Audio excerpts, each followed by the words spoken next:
আচ্ছা, প্রথমেই একটা তিক্ত সত্যি কথা বলি, মানুষের জীবন কোনো উপন্যাসের অধ্যায় টধ্যায় কিচ্ছু না, বরং জীবন একটা রূঢ় বাস্তব। কখনো কখনো জীবনকে একটা বৃষ্টি ভেজা মেঠো রাস্তার মতো মনে করা যায়, যেখানে অসংখ্য মানুষের আনাগোনা, আর দিন শেষে থেকে যায় কয়েকটা দগদগে পদচিহ্ন। হ্যাঁ, হয়তো সময়ের অভাবে বা বর্তমানে অঙ্গুলি হেলনের প্রভাবে আমাদের মুখ ফিরিয়ে নিতে হয় সেই রাস্তা থেকে, কিন্তু মনের গহীনের অন্তরালে জমাট বেঁধে থেকে যায় সেই অতীতের দীর্ঘশ্বাসগুলো আবহমান কাল ধরে।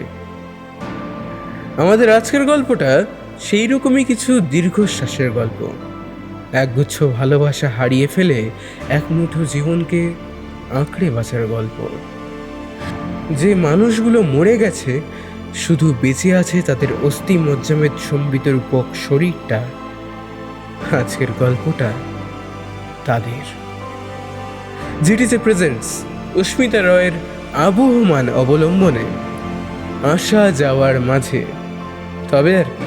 So just chill and live in the moment with one and only গল্পতেই জব্দ, কারণ যেখানে শব্দ থামে সেখানে গল্প নামে।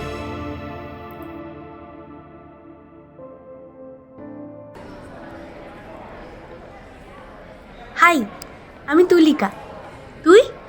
আমি সাঁঝবাতি। সাজবাতি? কি সুন্দর নাম রে, এক্কেবারে মনে ধরে গেল।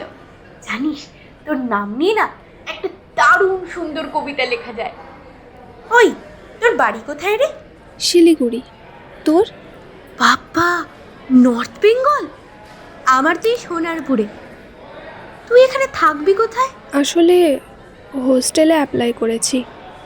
ওরা বলল রুমটা 2 দিন পর খালি হবে, ভাবছি তখনই শিফট করব। তাহলে এই 2 দিন তুই থাকবি কোথায়? এক কাজ কর, আমার বাড়ি চল। সাঁঝবাতি ভীষণ অবাক হয়েছিল সেই দিন। এইভাবে অবলীলায় একটা অপরিচিত মেয়েকে নিজের বাড়িতে থাকতে ডাকা যায়?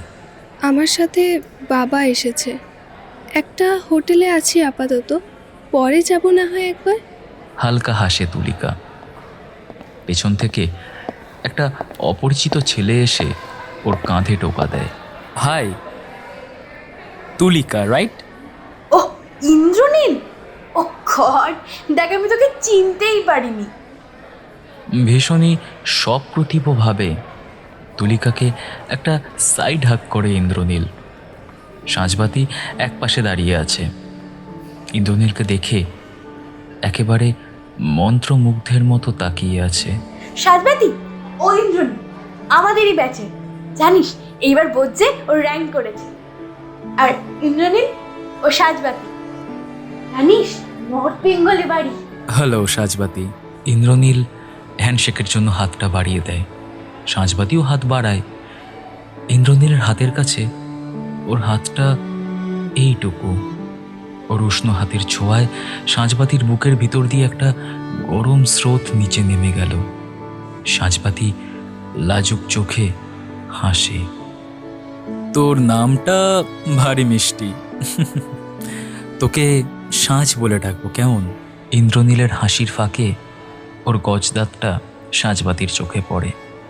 ধোঁয়াটে রঙের পাঞ্জাবি পরা সুদর্শন উজ্জ্বল শ্যামবর্ণ যুবক।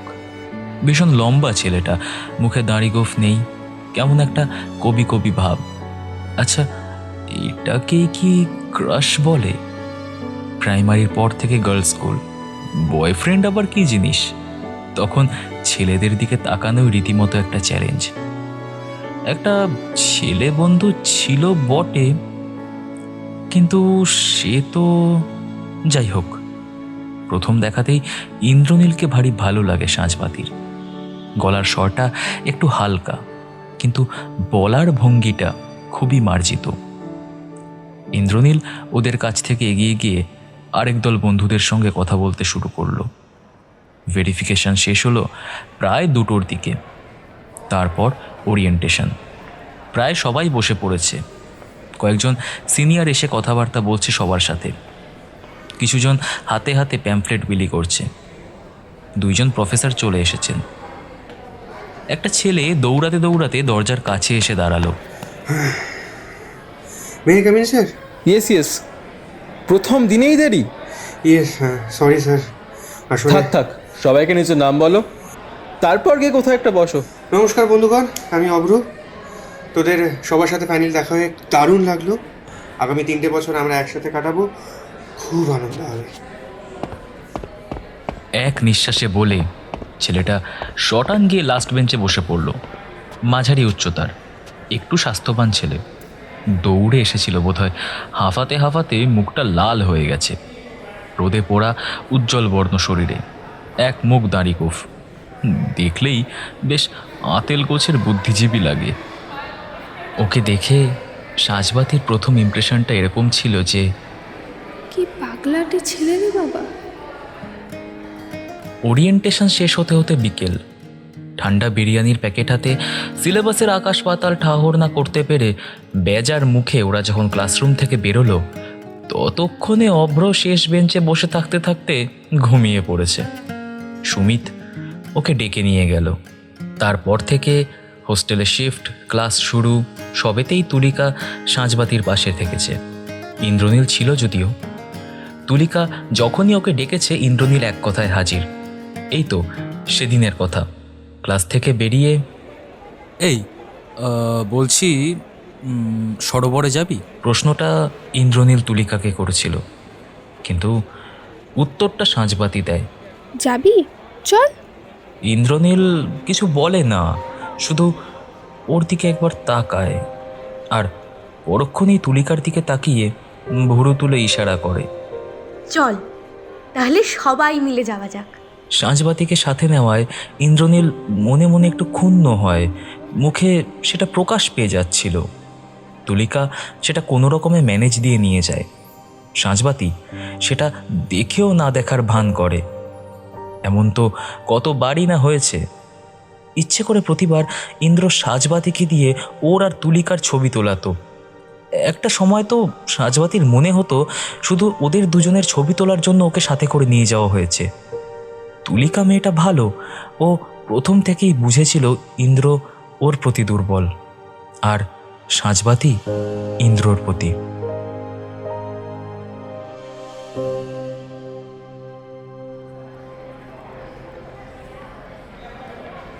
সেদিন অ্যানশিয়েন্টের ক্লাস শেষ করে বেরোনোর সময় তুলিকা সাঁঝবাতিকে বলল, তোর ইন্দ্রকে ভালো লাগে না? কই না তো। সাঁঝবাতি কিছুতেই স্বীকার করার মেয়ে নয়, আর তুলিকাও ওকে ঘাঁটায় না। ক্লাস থেকে সোজা হোস্টেল, পরের দিন আবার ক্লাস, এই ছিল ওর রুটিন। হোস্টেলটা যেহেতু ক্যাম্পাসের ভেতরেই, তাই খুব সুবিধে হয়েছিল সাঁঝবাতির। একদিন সন্ধ্যাবেলা একটা আননোন নাম্বার থেকে মেসেজ আসে সাঁঝবাতির ফোনে। আজকের ক্লাসটা থাকতে পারিনি, একটু ক্লাস নোটটা দিবি? বলার সাথে সাথে সাঁঝবাতি স্ক্যান করে অভ্রকে নোটটা পাঠিয়ে দেয়। তারপর একটা দুটো টুকটাক কথা। ক্লাসে কেন আসিসনি? বাড়িতে। এই সময় বাড়িতে? আসলে হোস্টেল পাইনি এখন, পরের সপ্তাহে যাবো। আচ্ছা, তোর বাড়ি কোথায়? ফারাক্কা। তোর? আমার শিলিগুড়ি। আরে তাহলে তো আমরা একই রুটে পড়লাম, মাঝে মাঝে একসাথে যাতায়াত করা যাবে। একটা হাসির ইমোজি পাঠায় সাঁঝবাতি। ও খুব ভালোভাবেই জানে কোনোদিনই একটা ছেলের সাথে ও একা যাতায়াত করবে না, ওর বাড়ি থেকেই করতে দেবে না। সপ্তাহ শেষে অভ্র কলেজে আসে, হোস্টেলে শিফট হয়। গার্লস হোস্টেল থেকে 4টে ব্লক পেরিয়ে বয়েজ হোস্টেল। ক্লাসে আসা যাওয়ার সময় প্রায়ই অভ্রর সাথে দেখা হতো, বেশিরভাগ দিন যদিও অভ্র লেট।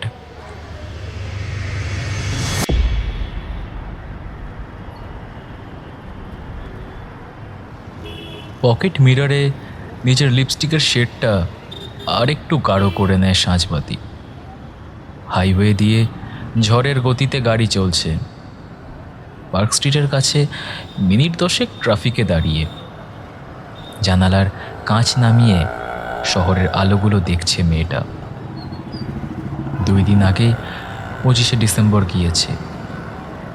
রাস্তাঘাটে উৎসবের রেশ এখনও ছড়িয়ে আছে। ফোনটা বেজে ওঠে। কিরে, আসছিস তো? শিওর? হ্যাঁ, প্রায় পৌঁছে গেছি অলমোস্ট। তোরা সব? আচ্ছা, আয় আয়। আমি চলে এসেছি। ফোনটা কেটে দেয় সাঁঝবাতি। গাড়ি এসে থামে দ্য পার্ক হোটেলের সামনে। সাঁঝবাতি শাড়ির আঁচলটাকে ডান হাত দিয়ে এগিয়ে এনে কুচির কাছে ধরে। ঝলমলে করিডোর পেরিয়ে ব্যাংকোয়েটের সামনে এসে দাঁড়াতেই বুকের ভেতরটা ধকধক করতে শুরু করে সাঁঝবাতির। আশাটা কি ঠিক হলো? আর এখন এসব ভেবে কি লাভ? বিশাল দরজাটা ঠেলে ভেতরে ঢুকতেই একটা হালকা জ্যাজ মিউজিক কানে এসে লাগলো। রুমটার একেবারে মাঝ বরাবর স্টেজ, চারিদিকে ছোট ছোট টেবিলে লোকজন বসে রয়েছে। এক ঝলক দেখলেই বোঝা যায় ডেকোরেশনের থিম ব্ল্যাক অ্যান্ড গোল্ডেন। ইনভিটেশনে তাই লেখা ছিল, তার সঙ্গে মানানসই ড্রেস কোড। সাঁঝবাতি একটা ভীষণ দামি কালো রঙের কাতান সিল্ক শাড়ি পরে এসেছে। ঘরটার মধ্যে লোকজনের কোলাহল গুঞ্জন হালকা মিউজিকটাকে ছাপিয়ে ভেসে উঠছে। অনেকগুলো চেনা মুখের ভিড়, আবার কয়েকটা আবছা হয়ে আসা মুখ, যেন সবাই পরিচিত অথচ কাউকেই আর ঠিক করে চেনা যায় না। একটা মেয়ে এগিয়ে আসে সাঁঝবাতির দিকে। ফাইনালি এলি তাহলে? নিধির কথা শুনে একগাল হাসে সাঁঝবাতি। ৭৫ জনের ব্যাচে একমাত্র নিধির সাথেই কালে ভদ্রে তাও টুকটাক কথাবার্তা হয় ওর। অনলাইনে ভিডিও কলও হয়েছে কয়েকবার। তবে ১৩টা বছর পর সামনাসামনি নিধিকে দেখে একটু অবাকই হয় সাঁঝবাতি। অনেকটা বদলে গিয়েছে মেয়েটা, তবে ওর কথা বলার ধরনটা এখনো একই রয়ে গিয়েছে। আজকের সাঁঝবাতি আর ১৩ বছর আগেকার সাঁঝবাতির মধ্যে আকাশ পাতাল তফাৎ। তখন সবে স্কুল শেষ করে অন্য শহরে পাড়ি দিয়েছে। নতুন কলেজ, নতুন বন্ধু বান্ধবীদের গ্রুপ। স্কুলের শান্তশিষ্ট মেয়েটা মফস্বল ছেড়ে মেট্রোপলিটন শহরের কলেজের হোস্টেলে গিয়ে যখন উঠল, তখন ওর বুকটা ঠিক আজকের মতোই ধকধক করছিল। ৩টে বছর কেমন চোখের পলকে কেটে গিয়েছিল। আজ আবার বছর ১৩ পরে সেই ৩ বছরের নস্টালজিয়া যাপন করার সময়।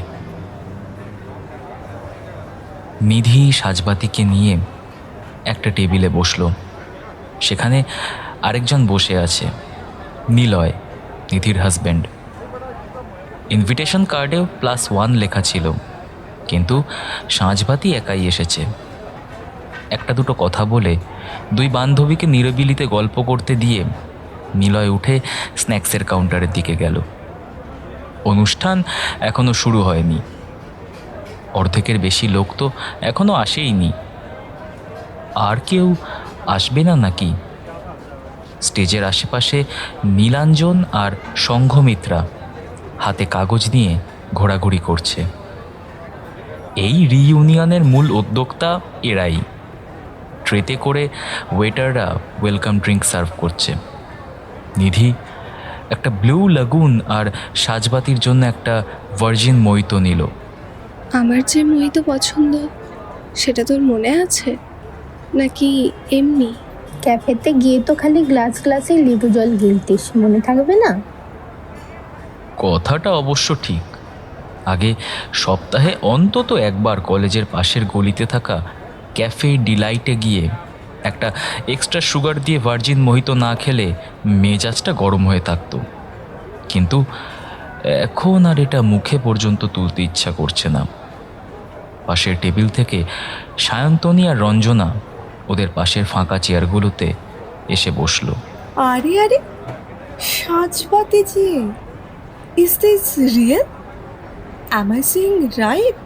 সায়ন্তনীর বাঁকা বাঁকা ইংরেজির খোঁচায় নড়ে চড়ে বসে সাঁঝবাতি। এই থাম তো, এসব ফেক অ্যাকসেন্ট ইউজ করলে খুব কুল লাগে নাকি? শুনে মনে হচ্ছে আমি ইটালিতে ইংরেজি বলছিস। নিধির ধমক খেয়ে ওর দিকে ভুরু কুঁচকে তাকায় সায়ন্তনী। কেমন আছিস সাজবাতি? নিধির সাথে তো তাও কথা হয়, তুই তো একেবারে বেমালুম গায়েবই হয়ে গেছিস রে। আই নো রাইট, তোকে তো এফবি ইনস্টায় খুঁজেই পাই না। অন্য কোনো নামে আছিস নাকি রে? না রে, আসলে আমি কোনো সোশ্যাল মিডিয়াতে নেই। নেই মানে? তুই কি কোনো জব বা বিজনেস করিস নাকি? না, আমি তো কিছু। তাহলে সারাদিন বাড়িতে বসে করিসটা কি? সায়ন্তনীর দিকে চোখ বড় বড় করে তাকায় রঞ্জনা। ইশারায় যেন বোঝাতে চায় এবার ব্যাপারটা একটু বাড়াবাড়ি হয়ে যাচ্ছে। যদিও সেদিকে পাত্তা না দিয়ে সায়ন্তনী একটার পর একটা কোট আনকোট ইনসেনসিটিভ কথা বলতে শুরু করে। বাবা, আমরা তো চাকরি বাকরি, হাজবেন্ড, বাচ্চা সব সামলে রীতিমতো প্রোফাইল মেনটেন করি, আর তোর তো স্বামীর সেবা করতে করতেই দিন শেষ। দাঁড়িয়ে থাকা দুজনের মধ্যে একজন ফিক করে হেসে ফেলে। সাঁঝবাতি চোখ তুলে তাকায় না, কানগুলো গরম হয়ে উঠেছে। সায়ন্তনী যেভাবে পার্সোনাল অ্যাটাক করবে এটাও ভাবতে পারেনি। কথা ঘোরানোর চেষ্টা করে সাঁঝবাতি। আমার কথা ছাড়, তোর কথা বল। তোর লাইফটা খুব কালারফুল মনে হচ্ছে। সাঁঝবাতির গলায় মেকি উত্তেজনা। সায়ন্তনী এমন একটা মানুষ যে নিজের গুণ গাওয়া শুরু করলে ওকে থামানো মুশকিল। কালারফুল তো বটেই, তবে খুব স্ট্রেসও রয়েছে রে। আন্ডারগ্রেডের পরেই তো বুঝলাম এসব হিস্ট্রি নিয়ে পড়ে কোনো কেরিয়ার হবে না। অ্যাটলিস্ট আমার দ্বারা তো অ্যাকাডেমিক্স না বাবা। আমার এত ধৈর্য নেই। তখন বাড়ি থেকে যদি ধরে বেঁধে কোনো সরকারি চাকরিওয়ালা কাকু গোছের লোকের সাথে বিয়ে দিয়ে দেয়, বাবা নাইটমেয়ার। তাই জন্যই তো বিবিএতে চলে গেলাম। তারপর একটা সফট ড্রিঙ্কসের কোম্পানিতে ইন্টার্নশিপ করতে করতে সেক্টর 5-এ একটা কোম্পানির অফার পেলাম। ব্যাস, তারপর থেকে তো ভালোই চলছে। 2 বছর পরে বিয়ে করলাম, তারপর টুপাই হলো। সায়ন্তনীর হাজবেন্ড অরিন্দম বাচ্চা ছেলেটাকে ওর কোলে বসিয়ে দিল। এই যে আন্টিগুলোকে হ্যালো বলো দেখি। বাচ্চাটা সবার দিকে তাকিয়ে লাজুক চোখে হাত নাড়ে। নাও, এবার পাশের চেয়ারে চুপচাপ বসো তো। বলেই বাচ্চাটার হাতে একটা দামড়া ফোন ধরিয়ে দিয়ে আবার গল্পের দিকে মন দেয় সায়ন্তনী। রঞ্জনার ডান্স ক্যারিয়ার, নিধির স্কুল, এসব নিয়ে গল্প শুরু হয়। মাঝে মাঝে চারপাশ থেকে পরিচিত মুখগুলোর সাথে চোকাচোকি হতেই একটা সৌজন্যের হাসি খেলে যাচ্ছে সবার ঠোঁটে। আর বলিস না ভাই, আমার বরটা সারাদিন খালি বাগান আর বাগান। আমার তো সকাল থেকে নাচের ক্লাস থাকে, আর উনি সেই ছাদে উঠে গিয়ে বসে থাকেন। এদিকে রান্নার মাসিটা কখন যে রান্না করে চলে যায়, খেতে ডাকতে ডাকতে মাথা খারাপ হয়ে যায় আমার। ছাদটায় তো ওঠা পর্যন্ত যায় না জানিস, এত জঙ্গল হয়ে গেছে। এই নিয়ে রোজই আমার সাথে ওর ঝামেলা চলে। তোর অনেক ছবি দেখি স্টুডেন্টদের সাথে।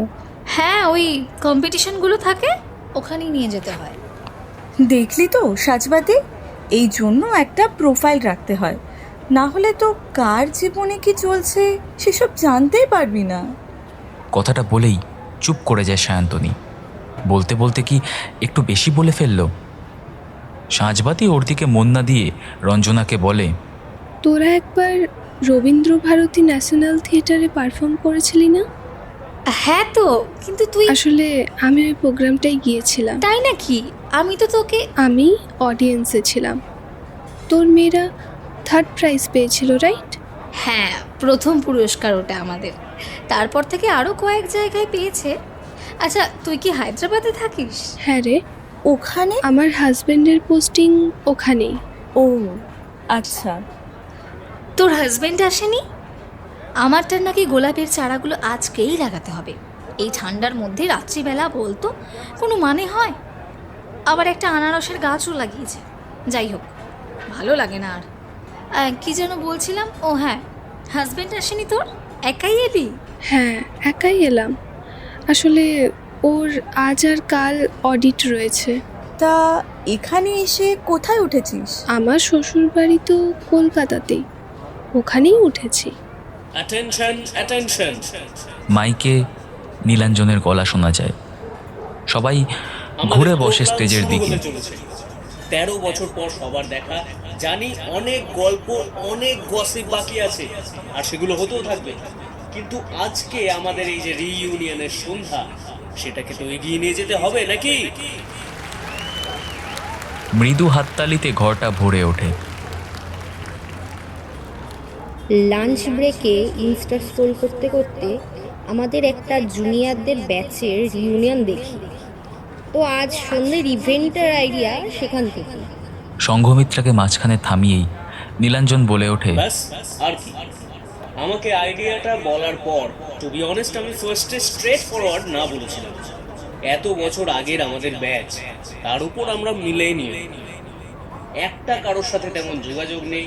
হোয়াটসঅ্যাপ গ্রুপ থেকে অর্ধেক লোক লেফট হয়ে গেছে, কিছু জন নাম্বার চেঞ্জ করে নিয়েছে। এটা কি সম্ভব? কিন্তু আমার বউ ভাই প্রচন্ড অ্যাডামেন্ট, একবার ভেবেছে যখন তখন করেই ছাড়ে। And see, she really did it, man.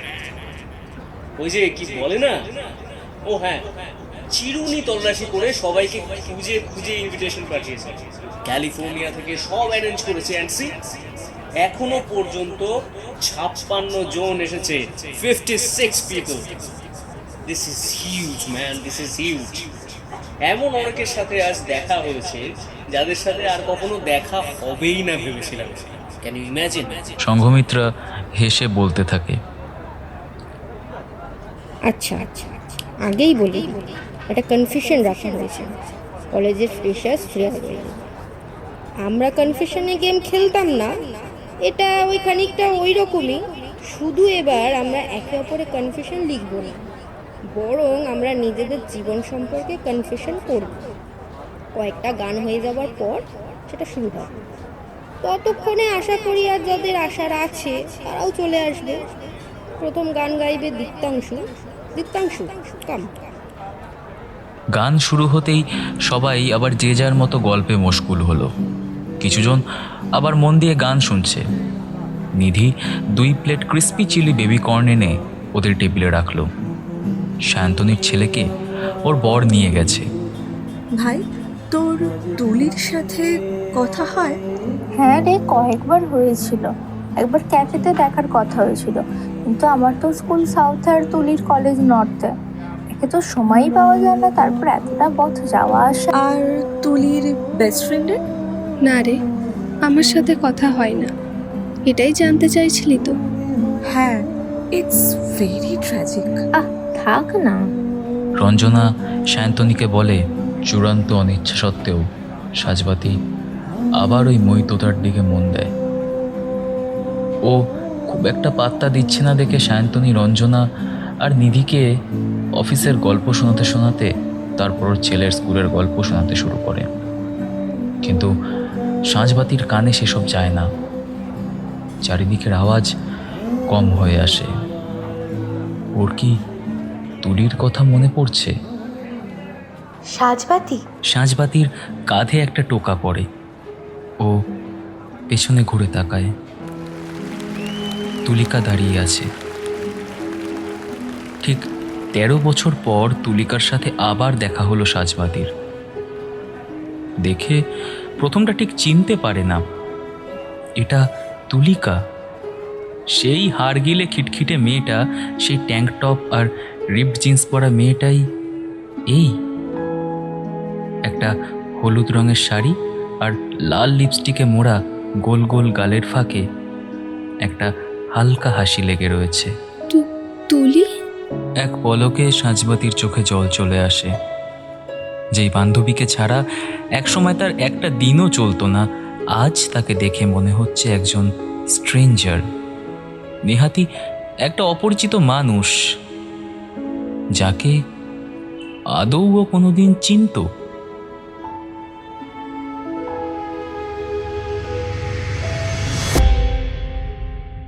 কলেজে সবার কম্পিটিটিভ নেচারটা ফুটে উঠেছিল ফার্স্ট ইন্টারনালের রেজাল্টের পর। টপ করেছিল তৃণাঞ্জনা, ইন্দ্রনীল সেকেন্ড হাইয়েস্ট, থার্ড পজিশনে তুলিকা। সাঁঝবাতি সেই পেপারে পেয়েছিল অ্যাভারেজ একটা মার্কস, আর অন্যদিকে অভ্র টপ 3 পজিশনে না থাকলেও অভ্রর নাম্বারও সামনের সারিতে। সাঁঝবাতির নিজেকে কেমন যেন বোকা বোকা মনে হয়। হ্যাঁ, এটা সত্যি, সে বোর্ডে র্যাঙ্ক করেনি ঠিকই, কিন্তু নিজের স্কুলে ও ফার্স্ট সেকেন্ড থার্ডের মধ্যেই থাকতো। এমনকি উচ্চ মাধ্যমিকেও থার্ড হয়েছিল। অনেক স্বপ্ন নিয়ে বড় শহরের একটা 5 তারা কলেজে পড়তে এসে প্রথম ইন্টারনালেই যেন মনে হলো একটা অলীক স্বপ্ন থেকে ঘুম ভেঙে গেছে। কেউ যেন ধাক্কা দিয়ে বাস্তবের মাটিতে ফেলে দিয়েছে। ইন্টারনাল হোক আর সেমিস্টার, পরীক্ষায় পাওয়া নাম্বার নিয়ে স্টুডেন্টদের মধ্যে রেষারেষির শেষ নেই। এমনকি 0.5 পাওয়া নিয়েও হিংসে হয়ে যাচ্ছে। কয়েকটা সেমিস্টার যেতে না যেতেই কেমন যেন মার্কসের ভিত্তিতে দল বিভাজন হয়ে গেল। তুলিকা, ইন্দ্রনীল এরা সব এক দলে। এরা প্রত্যেকবারই প্রথম সারিতে নাম্বার পায় আর প্রফেসরদের সাথে তাত্ত্বিক আলোচনায় ব্যস্ত থাকে। অন্যদিকে সাঁঝবাতির মতো মিডিওকার স্টুডেন্টরা আরেকটা দলে ভাগ হয়ে গেল। যেন একটা মিডিওকার অ্যাভারেজ নাম্বার পাওয়াই ওদের প্রাপ্য, ওরা তো ওটাই পায়। এরা কোনো কালে প্রফেসরদের কোনো প্রশ্ন করে না, প্রশ্ন জিজ্ঞাসা করলে উত্তর দেয় না।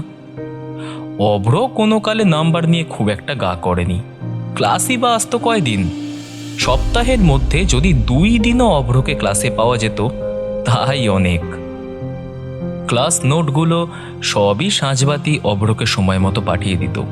কিছুদিন এমনও গেছে যেদিন অভ্র ক্লাস নোট চায়নি, কিন্তু ক্লাসে আসেনি দেখে সাঁঝবাতি ঠিকই মোবাইল বার করে নিজের নোটসের ছবি তুলে ওকে সময় মতো পাঠিয়ে দিয়েছে।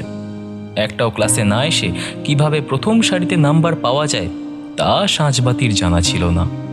কিন্তু এই ম্যাজিকটা প্রত্যেকবার অভ্র ঠিকই দেখাতো। ধীরে ধীরে নিজেকে তুলিকা আর ইন্দ্রনীলের কাছ থেকে সরিয়ে আনতে শুরু করেছিল সাঁঝবাতি। রোজ রোজ তো আর ইন্দ্রনীলের প্যাসিভ ইনসাল্ট সহ্য করা যায় না। ওর কেমন যেন মনে হতো যে ওদের কাছে ও খুব ইনফেরিয়ার, খুবই বিলো অ্যাভারেজ। কিছুদিন যেতেই ব্যাপারটা বুঝতে পারে সাঁঝবাতি।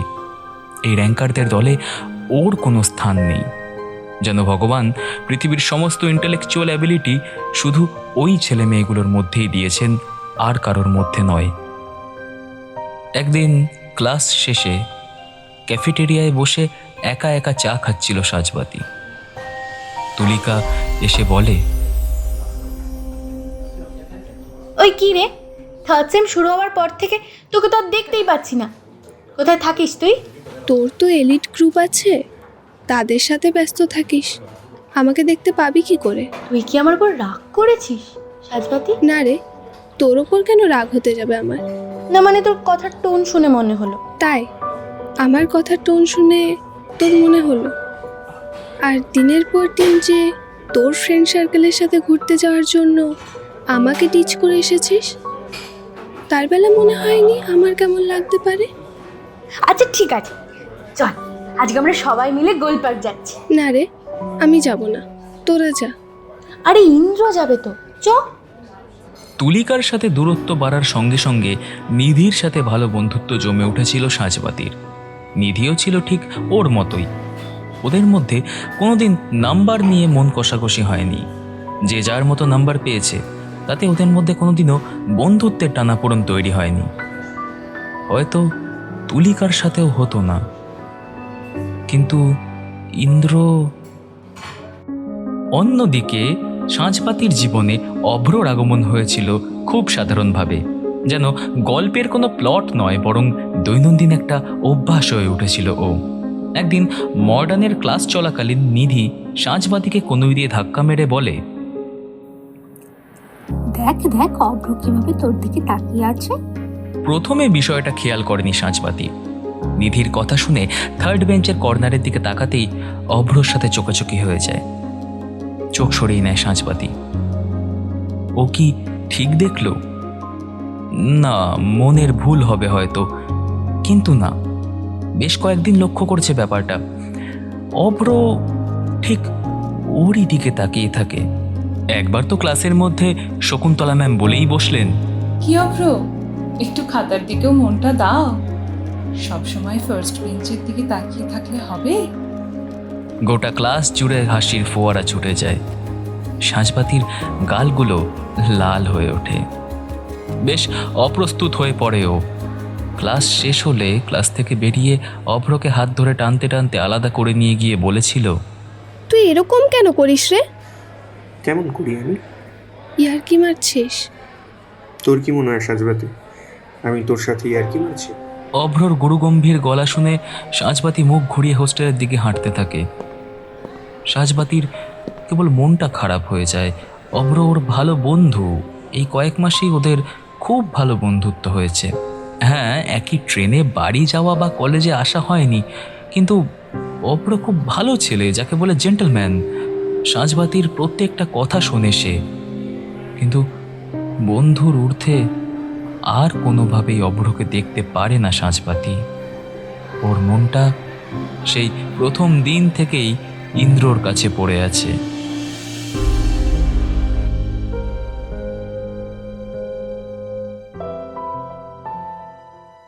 সেকেন্ড ইয়ারের শেষের দিকে কলেজ ফেস্ট। একটা নামি ব্যান্ড এসেছে। কলেজ গ্রাউন্ডে লোকজনের বিশাল সমাগম। হোস্টেলে যারা থাকে তাদের কোনো অসুবিধা নেই, কিন্তু যারা পিজিতে কিংবা মেসে থাকে তাদের ছিল মহাজ্বালা। পিজির মালিক রাত 9টার মধ্যে গেটের দরজা বন্ধ করবে। এদিকে ব্যান্ডের সদস্যরাই গান করতে উঠবে 9টার সময়। এক সপ্তাহ ধরে বলে তুলিকা এক রাতের জন্য সাঁঝবাতির হোস্টেলের রুমে থাকার পারমিশন জোগাড় করেছে। সাঁঝবাতির এখনো মনে আছে সেদিন ফেস্টে যাওয়ার খুব একটা ইচ্ছা ছিল না ওর, কিন্তু তুলিকা জোর করায় যেতেই হলো। পরে বুঝতে পেরেছিল না আসলেই হয়তো ভালো হতো। তুলিকা, ইন্দ্রনীল আর ওদের গ্রুপটা গ্যালারির একেবারে পিছন দিকে ছিল। যেহেতু সাঁঝবাতির ঘরেই তুলিকাকে থাকতে হবে, তাই সাঁঝবাতিও সেদিনের জন্য এলিট গ্রুপে জায়গা পেয়েছিল। গ্যালারিতে কিছু দূর এগিয়েই দূর থেকে অভ্র ওর হস্টেলের বন্ধুদের সাথে দাঁড়িয়েছিল। সাঁঝবাতিকে দেখতে পেয়ে অভ্র এগিয়ে এলো। কিরে, তুই এখানে?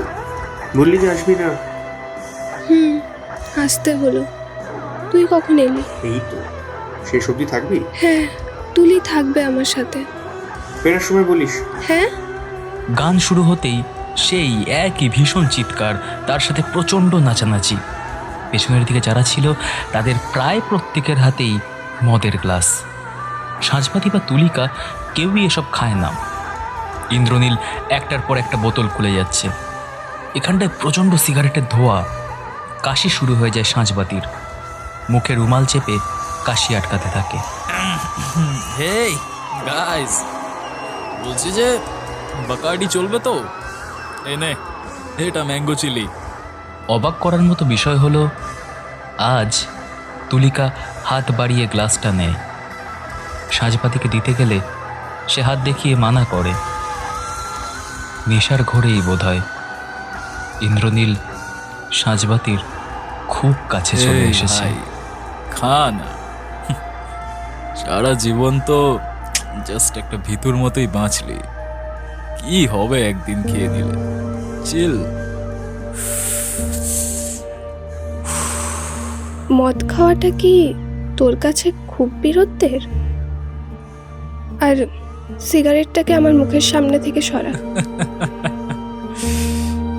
সাজ, তুই তুলিকে দেখে তো কিছু শিখতে পারিস নাকি? তীক্ষ্ণ চোখে তাকায় সাঁঝবাতি। ইন্দ্রনীল একবার বিরক্তি ভরা চোখে সাঁঝবাতির দিকে তাকিয়ে সরে আসে। তুই থাক এখানে, আমি বাইরে যাচ্ছি। আরে দাঁড়া দাঁড়া, আমি তো তোর হোস্টেলে। হ্যাঁ ভাই জানি, হোস্টেলে ঢুকছি না আমি। এখানে থাকলে সাফোকেশন হচ্ছে। বাইরে আছি, 11:30টায় রুমে ঢুকবো। তারপর তুই না এলে কিন্তু আমি জানি না। পরে আমাকে কিছু বলিস না আবার। এই এই তুলি, তুলি যেতে দে ওকে। তোর অসুবিধা হলে সেরকম আমার সাথে থেকে যাস না হয়। এই তুই চুপ কর তো, মাথাটা কি একেবারে খারাপ হয়ে গেল নাকি? তোর সাথে কেন থাকতে হবে আমি? হ্যাঁ, মেমোরিয়ালের কাছে দাঁড়াবো, চলে আসিস, দেরি করবি না। হ্যাঁ হ্যাঁ চলে আসবো। আমাকে ছেড়ে যাস না কিন্তু ভাই।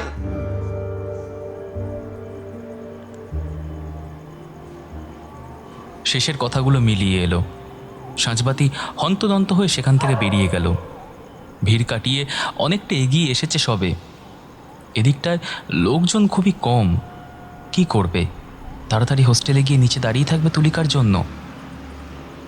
মুহূর্তে সাঁঝবাতির ষষ্ঠ ইন্দ্রিয় জানান দিল পেছনে একটা ছায়া রয়েছে এবং তা অনেকক্ষণ ধরেই ওর পিছু নিয়েছে। ভয়ে বুকের রক্ত জল হয়ে যাওয়ার জোগাড়। হঠাৎ পেছন থেকে একটা হাত এসে ওর হাতটাকে শক্ত করে জড়িয়ে ধরলো। ধরফরিয়ে উঠল সাঁঝবাতি। গলা থেকে অস্ফুটে একটা চিৎকার বেরিয়ে আসে। বাঁচাও! আরে আরে আরে থাম থাম থাম থাম। হ্যাঁ একা একা কেন এদিকে এসেছিস? বললাম না আমাকে ডাকতে। অভ্রর চিৎকারে রাগ যেন আরো দ্বিগুণ বেড়ে যায় সাঁঝবাতির। তোকে কি আসতে বলেছে আমার পিছনে? Are you serious? আমি হোস্টেলে চলে যেতে পারবো, তুই যা। তুই এখন হোস্টেলে ঢুকবি? আর ওই তুলিকা? ও আসবে পরে। তোকে ছাড়া তো ওকে ঢুকতে দেবে না, তাহলে মিথ্যে কেন বললি? সাঁঝবাতি কিছু বলে না, চুপ করে থাকে। আচ্ছা ঠিক আছে, চল ঝর্ণাদির দোকানে গিয়ে বসে। রাত তখন 10:30। দোকানে ভালোই ভিড়। অনেকে এখানেই ডিনার করে নিচ্ছে। হোস্টেলে কি রান্না হয়েছিল রে আজকে? চিচিঙ্গা ভাজা আর ওলের তরকারি। ইস, এসব শোনাও পাপ। রোল খাবি? আমি এত রাতে খাবার খাই না। বাবা নেকু, কত ঢং রে তোর। হেলিটগুলোর সাথে থেকে থেকে হচ্ছিস নাকি? সাঁঝবাতি ফোনের স্ক্রিন স্ক্রল করতে থাকে। সত্যি বলতো, আমার ওপর এত রাগ কেন রে তোর? তোর উপর রাগ করতে যাব কেন? তাহলে তুই কি বুঝতে পারিস না? সৌভিকদা, ওদের সিনিয়র, এগিয়ে আসে। আরে এই অব্র, কি ব্যাপার? গান ওখানে হচ্ছে আর তুই এখানে? তারপর সাঁঝবাতিকে ওর পাশে বসে থাকতে দেখে বলে, ও এই ব্যাপার। আরে ঠিক আছে, চালা চালা। বলছি ভাই, একটা ফ্লেক হবে? না গো, শুধু ইন্ডিমিন পড়ে আছে। ছি, তুই টানো সব। বলে সৌভিকদা চলে গেল। তোর কাছে তো ছিল, তাহলে তুই দিলি না কেন? পাগল নাকি? এরকম ফ্রিতে বিলি করতে শুরু করলে না পকেট একেবারে গড়ের মাঠ হয়ে যাবে। ওর জুতোটা দেখলি 15,000। এসব অপাত্রে আমি দান করি না। সাঁঝবাতি হাসতে থাকে। তুই চলে এলি যে? শ্বাস নিতে পারছিলাম না, আমার একটু প্রবলেম আছে। ও, কি যে ভালো লাগে তোর ওদের সাথে। আমার তো এই ক্যালকুলেশনগুলোকে একদম সহ্য হয় না। ওরকম করে বলিস না, তুলি তো তাও একটু ভালো। ভালো নাকি? আমার সব জানা আছে। খুব তো বেস্টি বেস্টি করিস, আজ পর্যন্ত তো কোনো বেস্ট ফ্রেন্ডের নমুনা দেখলাম না। তুই কি করে বুঝবি? তুই ওকে চিনিস কতটুকু? ফিরছিস কবে রে তুই? নেক্সট উইকে ছুটিতে ভাবছি ফিরবো। ঘন্টা খানেক হাবি জাবি বকার পর ঘড়ি দেখে সাঁঝবাতি উঠে দাঁড়ায়। বলল, চল, 11:30 বাজতে চললো, মেমোরিয়ালের দিকে যাই। ওদিকে অভ্রর রুমমেট জিওগ্রাফি ডিপার্টমেন্টের অর্জুন ওকে খুঁজতে খুঁজতে চলে এসেছে। দাঁড়া, আমিও যাব। তোকে আমাকে পৌঁছতে যেতে হবে না। কেন করিস বলতো এরকম? অভ্রর গলাটা হঠাৎ বুঝে আসে। অর্জুন অনেকটা দূরে দাঁড়িয়ে রয়েছে। দেখ অভ্র, এই ব্যাচে আমার একটা মাত্র ভালো বন্ধু তুই।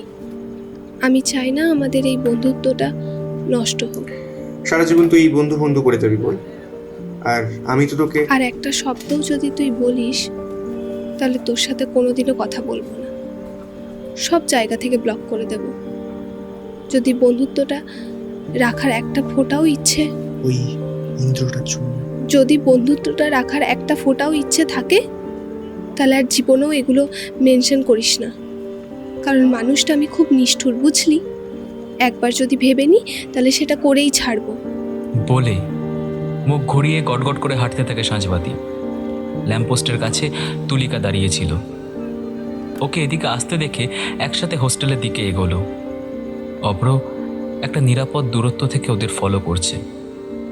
পাশ থেকে অর্জুন বলছে, ছাড় না ভাই, বুঝেই তো গেলি, তাও কেন টাইম ওয়েস্ট? জানি না রে ভাই। ও হোস্টেলে একবার ঠিক মতো ঢুকে যাক, তারপর আমি রুমে চলে যাচ্ছি। ভাই আজকালকার দিনে এসব একতরফা প্রেমের কোনো ভ্যালু নেই। অভ্রর কানে কোনো কথা যায় না।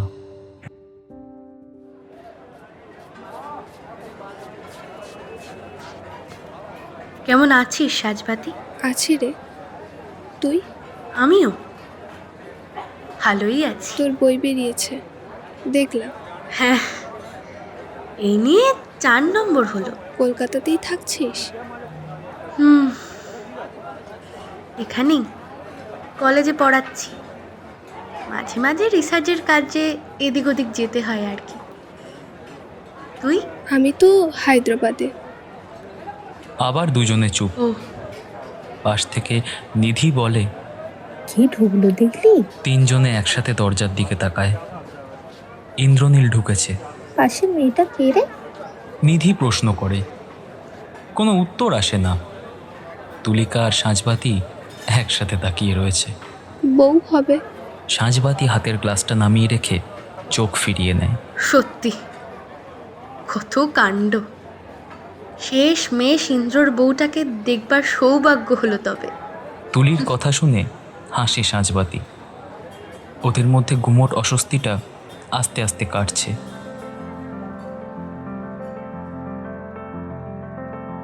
ফেস্টের পর 1 সপ্তাহের ছুটি কাটিয়ে সাঁঝবাতি যখন হোস্টেলে ফিরল, তখন ওর মধ্যে একটা অবাধ্য জেদ। 3rd ইয়ারে বেশিরভাগ পেপারই মডার্ন হিস্ট্রির, যেটা সাঁঝবাতির এরিয়া অফ ইন্টারেস্ট। শুধু পরীক্ষার কদিন আগেই নয়, এবার সেমিস্টারের একেবারে প্রথম থেকে জোর কদমে পড়াশোনা শুরু করলো। স্টাডি টেবিলে বসে কখন যে রাত ভোর হয়ে যেত তার খেয়াল থাকতো না। নিধি, তুলিকা মাঝে মাঝে এদিক ওদিক ঘুরতে যাওয়া, আড্ডা মারার জন্য বলতো, কিন্তু ওদেরকে সন্তর্পণে মানা করে দিত সাঁঝবাতি। তুলিকার সাথে তো সেদিন ক্যান্টিনে ভাত খেতে খেতে রীতিমতো একটা কথা কাটাকাটি হয়ে গেল। এ ভাই, এখন তো কোনো ক্লাস নেই, চ না একটা সিনেমা দেখে আসি। এটা খুব ভালো হয়েছে শুনলাম নাকি। তোরা যা, আমি যাব না বুঝলি। আমার একটু শরীরটা ভাল লাগছে না। এই ব্যাপারটা কি বলতো, যখনই কোনো আউটিংয়ের প্ল্যান হয় তোর কাছে একটা না একটা এক্সকিউজ লেগেই থাকে। তুই কি আমাদের অ্যাভয়েড করছিস? টেবিলের আরেক ধারে বসে ইন্দ্রনীল পাস্তা খাচ্ছিল। তুলিকার কথা শুনে বলল, বলছি 4:07 শো, চল না আমরা কজনই যাই। যারা যাবে না তারা যাবে না, এ নিয়ে এত ভাবার কি হয়েছে। হোয়াটএভার। সায়ন্তনীর খাওয়া শেষ। প্লেটটা রেখে এসে সাঁঝবাতির দিকে ফিরে বলল, কিরে সাজবাতি, খুব পড়াশোনা করছিস শুনলাম। কোথা থেকে এসব ভুলভাল খবর পাস? ভুল না ঠিক সেটা তুই নিজেও জানিস। সাধেই আমাকে ব্যাচের অল ইন্ডিয়া রেডিও বলে না। তাও যদি লাভের লাভ কিছু হতো। আমাকে কিছু বললি ইন্দ্রনীল? কই না তো, তুই কি গায়ে মেখে নিলি নাকি? হ্যাঁ হ্যাঁ হ্যাঁ। আহ ইন্দ্র, চুপ কর তো। সব জায়গায় তোর এই সেন্স অফ হিউমারটা না কাজ করে না।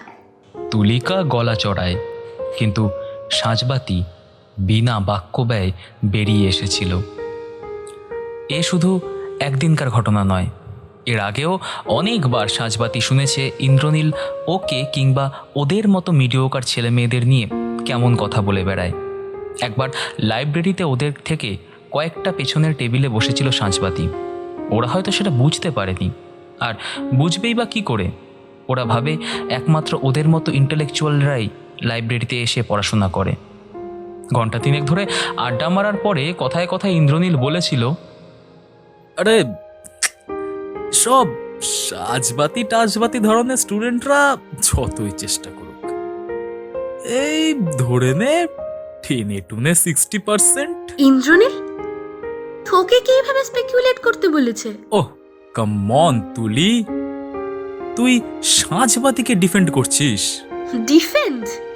ভাই, she did nothing wrong. What's your problem? আমার প্রবলেম? আমার আবার কি প্রবলেম হবে? শোন, আমি না ওকে নিয়ে বিন্দু মাত্র বদার্ড নই। We are on different levels ইয়ার। তুলিকা বুঝতে পারে ইন্দ্রনীলের সঙ্গে অবান্তর তর্ক করে লাভ নেই। পরবর্তী আধ ঘন্টা কীভাবে ইন্দ্রনীল প্রত্যেকটা প্রফেসরের একজন ফেভারিট স্টুডেন্ট এবং গোটা ব্যাচের একজন আইডিয়াল রোল মডেল সেটা বলতে বলতেই কাটিয়ে দেয়। পেছনের গেট দিয়ে চুপিসারে সাঁঝবাতি বেরিয়ে যায়। সাঁঝবাতির খুব মনে পড়ে 3rd সেমিস্টারের মডার্নের একটা পেপারের রেজাল্টের দিন। ওদের ইন্টারনালের রেজাল্ট শিটটা হলের বোর্ডে টাঙানো হতো। রেজাল্ট পাবলিশ হওয়ার পর হোয়াটসঅ্যাপে মেসেজ আসতো, সেই অনুযায়ী স্টুডেন্টরা নিজেদের নাম্বার দেখার জন্য ভিড় করত। সেদিন যথারীতি সাঁঝবাতি ক্লাস থেকে বেরিয়ে জল ভরতে গিয়েছিল। জল ভরে এসে দেখে হলের বোর্ডে রেজাল্ট টাঙানো। সাঁঝবাতি এগিয়ে যায়, নিজের রোল ওয়াইজ নাম খুঁজে নামের পাশে নাম্বার দেখে 80%। সাঁঝবাতি যখন 80% পেয়েছে তখন নিশ্চয়ই হাইয়েস্ট 100%। কিন্তু আশেপাশের স্টুডেন্টদের নাম্বার দেখে ভুরু কুচকে যায় ওর। 80 কোথায়, কেউ তো 70%ও পায়নি। সাঁঝবাতির পরে নেক্সট হাইয়েস্ট 68% পেয়েছে ত্রিনাঞ্জনা, তারপর তুলিকা 67.8 আর অভ্র 66.9%, তারপরে ইন্দ্রনীল 64%। কিছু বুঝে উঠতে পারে না সাঁঝবাতি, ও কি এটা ঠিক দেখছে? আবার একবার গোটা লিস্টটা পড়ল, কিন্তু অভ্র সাঁঝবাতির থেকে কিছুটা দূরে দাঁড়িয়ে আছে। সেদিনকার পর থেকে হোয়াটসঅ্যাপে আর তেমন কথা হয়নি ওদের। অভ্র নিজেকে দূরত্বে রেখেছে। ওর দিকে তাকিয়ে হালকা হাসে অভ্র, ইশারায় নিঃশব্দে বলে কনগ্র্যাটস। বোর্ডের ডান দিকে ইন্দ্রনীল, ত্রিনাঞ্জনা, তুলিকা সবাই দাঁড়িয়ে আছে। ইন্দ্রনীল নন স্টপ কথা বলে যাচ্ছে। লুক গাইজ, RM স্যার তো এমনি ঠিক করে খাতা দেখে না। দেখ কাকে না কাকে দিয়ে খাতা দেখিয়েছে। আরে ভুলভাল খাতা দেখলে তো এরকমই নাম্বার আসবে। আমাদের ব্যাচে এরকম নাম্বার, না না না না না, ইটস ভেরি আনকমন ইয়ার। এই নাম্বার মানা যায়? দেখ তোরা, যাকে তাকে হায়েস্ট নাম্বার দিয়ে বসে আছে। আমি বলছি, দেখ, আমি ওই খাতা নিয়ে রীতিমতো স্যারের সাথে ডিবেট করব। তুলিকা ওর পাশ থেকে সরে আসে।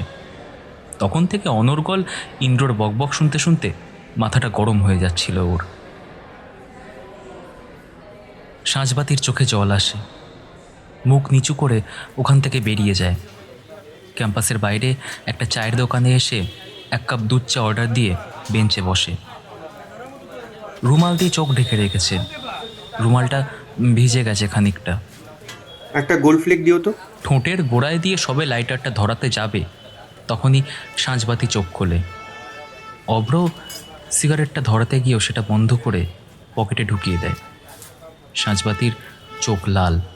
বিশ্বাস কর ভাই, আমি কিন্তু তোকে ফলো করছিলাম না, আমি জাস্ট একটা... আমি কি বলেছি যে তুই আমাকে ফলো করছিস?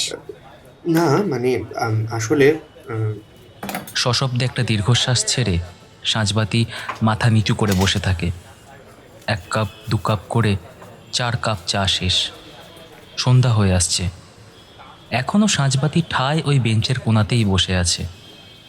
অভ্র বসে আছে বেঞ্চের একেবারে অপর প্রান্তে। মাঝে 2 বার সাঁঝবাতিকে হোস্টেলে ফেরার কথা বলেছে, সাঁঝবাতি শোনেনি। তুই যা না, এখানে কেন বসে আছিস? সন্ধ্যা হয়ে গেছে। তুই কি আমার গার্জেন? অভ্র চুপ করে থাকে। না, আমি তোর গার্জেন না, কিন্তু বন্ধু তো নাকি? তুই একটা র্যান্ডম ছেলের কথার জন্য এভাবে... র্যান্ডম? উঠে দাঁড়িয়ে অভ্রর দিকে তাকায় সাঁঝবাতি, তারপর গটগট করে হেঁটে হোস্টেলের দিকে পা বাড়ায়।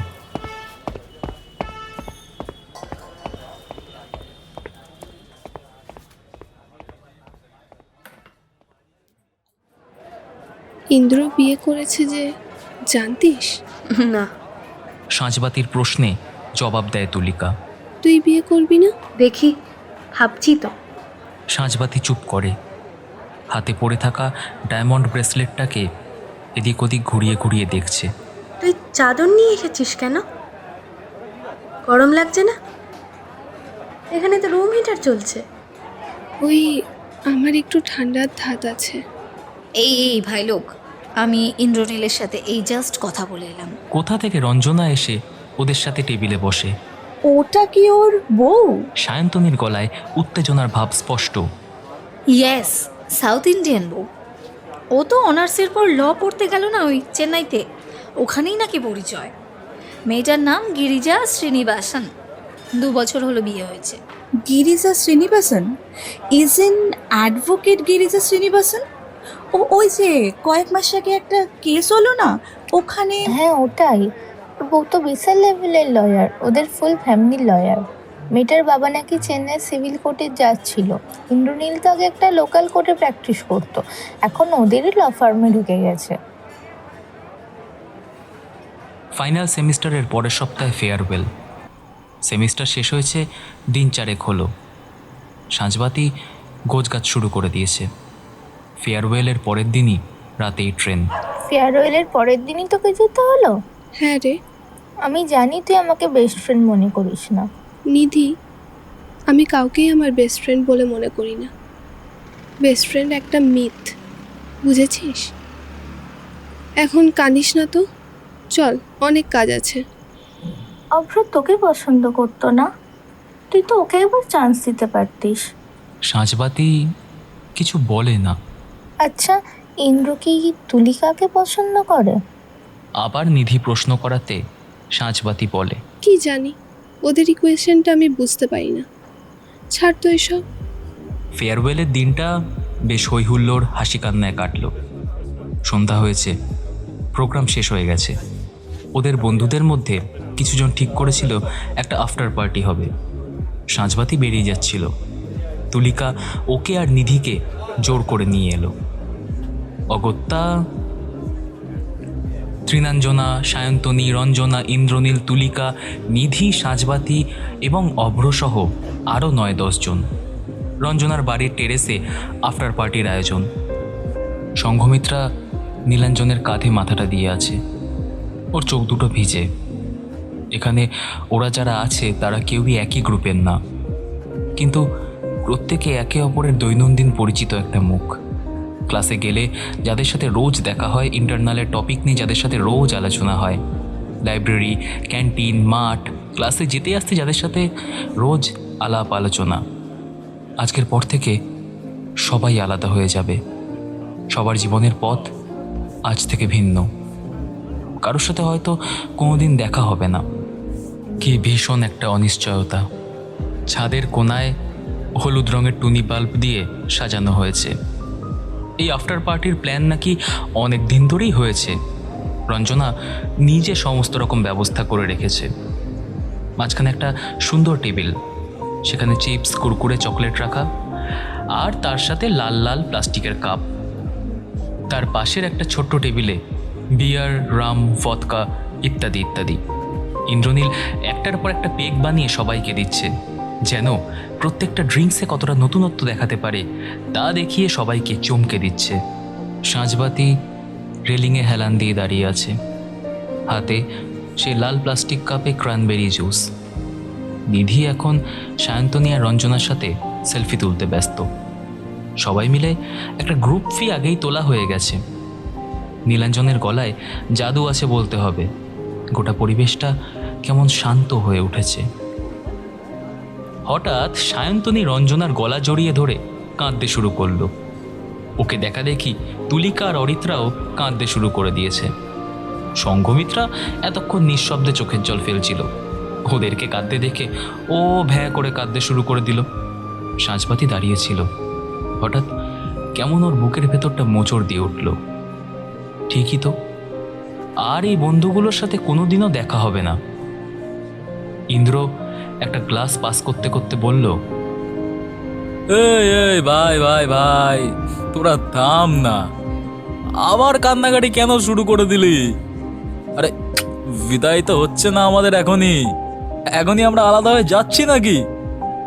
আরো অনেকক্ষণ পার্টি করব, আমরা অনেকক্ষণ থাকবো, আমরা সারা রাত পার্টি করব, আজকেও করব, কালকেও করব, পরশুও করব। অবুঝের মতো বলতে বলতে একটা সময় ইন্দ্রর গলা ভেঙে আসে। একটা প্রচণ্ড আবেগঘন মুহূর্তে মানুষ যেমন চুপ হয়ে যায়, ইন্দ্র তেমনই চুপ করে বসে পড়ল। সাঁঝবাতি দৌড়ে গেল ওর দিকে। কি রে, তুই ঠিক আছিস? গেছি।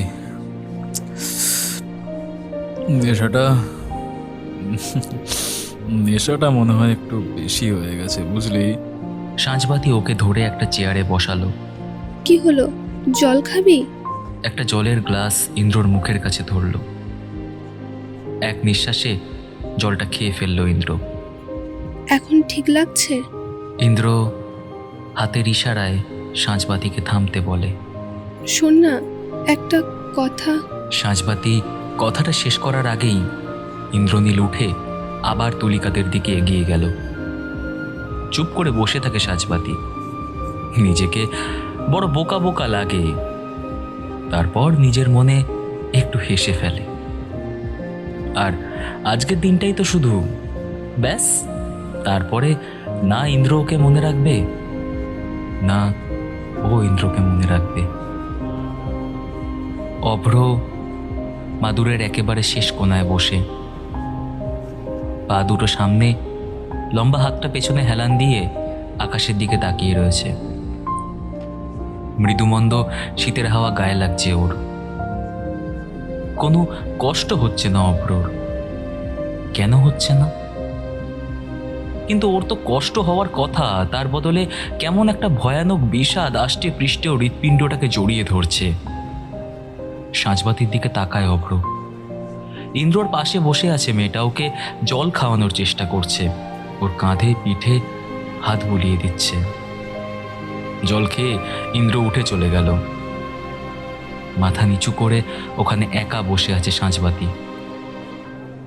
একবার কি ওর কাছে যাবে? একবার কি বলবে? সাঁঝবাতির জন্য যে অজস্র কবিতা সে ক্লাসের ফাঁকে ডায়েরির পাতায় লিখে ফেলেছে, সেগুলো কি একবার ওকে গিয়ে দেবে? কিন্তু কোনোভাবেই অভ্রর সেই সাহসটা আর হচ্ছে না। রাত তখন প্রায় 9:45। আধ ঘন্টার মধ্যে বেরোতে হবে। সাঁঝবাতি ঘড়ি দেখছে। এর মধ্যে একটা ব্যাপার খেয়াল করে। ইন্দ্রনীল এক একজনকে নিয়ে ছাদের একপাশে গিয়ে কিছুক্ষণ গল্প করছে, আবার চলে আসছে। যেন বিদায়ের আগের মুহূর্তে প্রত্যেকের সাথে একান্তে কিছু কথাবার্তা বলে নিচ্ছে। তুলিকাকেও ডাকলো, কিন্তু তুলিকা যেতে রাজি হলো না। সাঁঝবাতি ঠায় নিজের জায়গায় দাঁড়িয়ে আছে। সেসব কাণ্ড দেখে সাঁঝবাতি মুখ ঘুরিয়ে নেয় রেলিংয়ের দিকে। রঞ্জনাদের বাড়ির এপাশটায় কিছুটা জায়গা ফাঁকা, হালকা জঙ্গল। গাঢ় অন্ধকারের দিকে তাকিয়ে থাকে সাঁঝবাতি। কখন যে ইন্দ্রনীল এসে ওর পাশটায় দাঁড়িয়েছে সেটা বুঝতে পারে না। তোর সাথে কিছু কথা বলার ছিল, বলবো? সাঁঝবাতি ঘুরে তাকায়। ইন্দ্রনীল রেলিংয়ে পিঠ ঠেকিয়ে উল্টো দিকে মুখ করে দাঁড়িয়ে আছে। আমার সাথে? বল। I am sorry, I am extremely sorry. আমি জানি কলেজে আমি তোকে অনেকবার অনেক রকম কথা বলেছি, ডিরেক্টলি ইনডিরেক্টলি, সবভাবেই। আমি জানি তুই হার্ট হয়েছিস, কিন্তু পারলে আমাকে ক্ষমা করে দিস। আমি আসলে শেষের দিকটায় ইন্দ্রর গলা জড়িয়ে আসে। ঠিক আছে, আমি কিছু মনে করিনি। তুই নাই মনে করে থাকতে পারিস, বাট আমি এবার ওকে থামিয়ে সাঁঝবাতি বলে, ইন্দ্রনীল, তোর মনে আছে তুই আমায় কি ডাকনাম দিয়েছিলি? হ্যাঁ ভাই ইন্দ্র, আরেকটা বানিয়ে দে ভাই। কি খাইয়েছিস? ওফ, আর তো অন্য কিছু খেতে ভালোই লাগছে না ভাই। প্লিজ প্লিজ আরেকটা বানিয়ে দে ভাই। পাশ থেকে নীলাঞ্জন চিৎকার করে ওঠে, আরে যাচ্ছি যাচ্ছি, দাঁড়া না, একটা মিনিট দাঁড়া। হ্যাঁ, কি যেন বললি তুই সাঁঝবাতি? যে সাহসটা সাঁঝবাতি দেখিয়ে ফেলেছিল, ফট করে সেই সাহসের তেজটা নিভে যায়। মুহূর্তে নিজেকে থামিয়ে সাঁঝবাতি বলে, কই না তো, কিছু না। না না, কিছু তো একটা বলছিলিস তুই। জানিস, প্রথম যেদিন তোকে দেখেছিলাম তোর চোখ দুটো দেখে আমার খুব ভয় হয়েছিল। আমার চোখ মানে বাই দ্য ওয়ে, তোর কি কোনো দিন মনে হয়েছে যে আমি তোকে খারাপ চোখে দেখেছি? না না, সেসব না, তুই বুঝবি না, ছাড়। হ্যাঁ, ছেড়ে দিলাম। তাহলে আর আমাদের কোনোদিন দেখা হবে না, বল? আমি জানি, আমি জানি তুলির সাথেও আমার আর কোনোদিন দেখা হবে না। জানিস, কত চেষ্টা করলাম, কিন্তু কিন্তু তুলির আর মন পেলাম কই। ও তো শুধু ওই আপেলটার।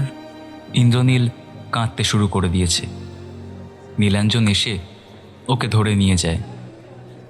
সাঁঝবাতি অন্যদিকে মুখ ঘুরিয়ে নেয়। না, ওর আর কষ্ট হচ্ছে না। ইন্দ্রনীলকে নিয়ে একদিন ওর মনে যে আবেগের সৃষ্টি হয়েছিল, আজ তার কোনোটাই অবশিষ্ট নেই। শেষ দিনের এই কথাটুকু দরকার ছিল। এটাই হয়তো ক্লোজার। এই তুলিকা, চল, তুই তো আমার সাথে যাবি বললি। না, আর আমি যাব না, রাতটা এখানেই থাকবো, তুই চলে যা। আচ্ছা ঠিক আছে, এত সিগারেট খাস না। আসার পর থেকে তো দেখছি একটার পর একটা সিগারেট খেয়েই যাচ্ছিস। পাগল টাগল হয়ে গেলি নাকি? অসুস্থ হয়ে পড়বি তো। তুলিকার দুই চোখের কোণায় জল এখন শুকিয়ে গেছে। চোখের কাজল একেবারে থেবড়ে গেছে।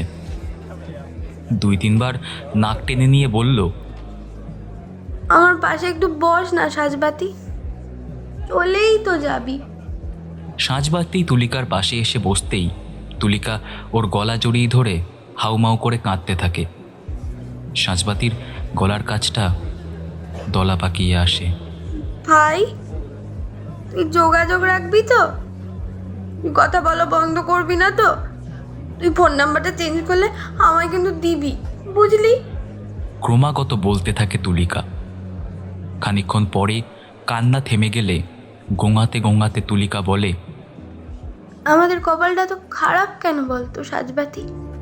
আমার কপাল না হয় খারাপ, তোরটা কেন খারাপ হতে যাবে বলতো? ওরকম মনে হয়।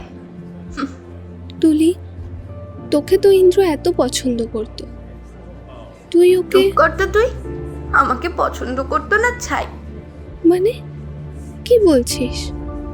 এত বছর ধরে ও তোর পিছনে পড়ে থাকলো, এতবার তোকে প্রপোজ করলো, এতবার তুই রিজেক্ট করলি, আর তুই এখন বলছিস যে ও তোকে পছন্দ করতো না? তুই তো ওকে কোনোদিন পাত্তা দিতিস না। জানিস, যেদিন রিজেক্ট করেছি তার পরের দিন অন্য একটা মেয়েকে নিয়ে ডেটে গেছে। প্রত্যেক সপ্তাহে একটা নতুন মেয়ে। তুই জানিস ইন্দ্রর ক্যারেক্টার কতটা ডিসগাস্টিং? এরকম একটা প্যাথেটিক মানুষকে তুই ভালোবেসেছিলিস। এখানেই তো তুই ভুল করে গেলি। এখন বুঝতে পারি আমি ইন্দ্রকে কোনোদিনই ভালোবাসিনি। হ্যাঁ, বলতে পারিস ইন্দ্র আমার এককালে ক্রাশ ছিল, তারপর সেটা কেমন জানি একটা শত্রুতায় পরিণত হলো। ইন্দ্রর সাথে এই নাম্বার নিয়ে রেষারেষি, কেমন যেন একটা কম্পিটিশন মনে হলো।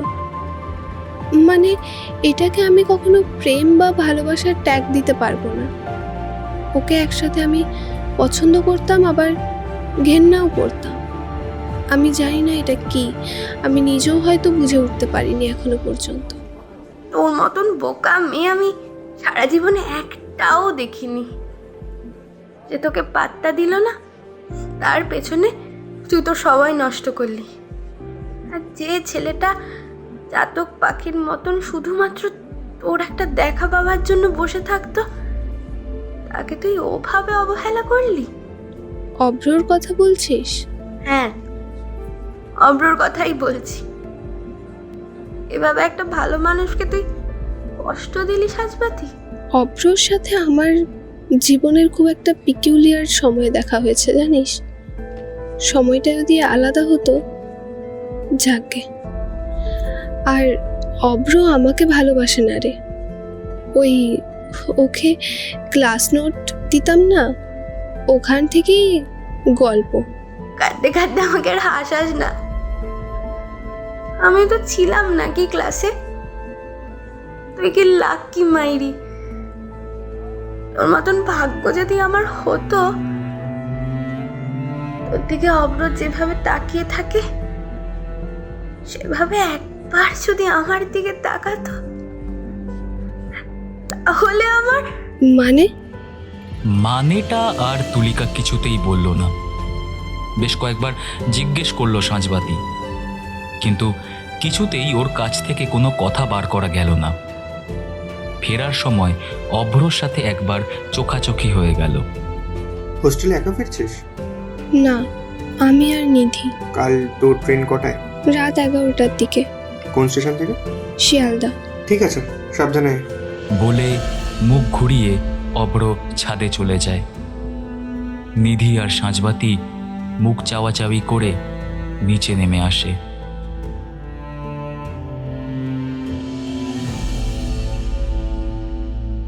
কি রে, অভ্র আসেনি?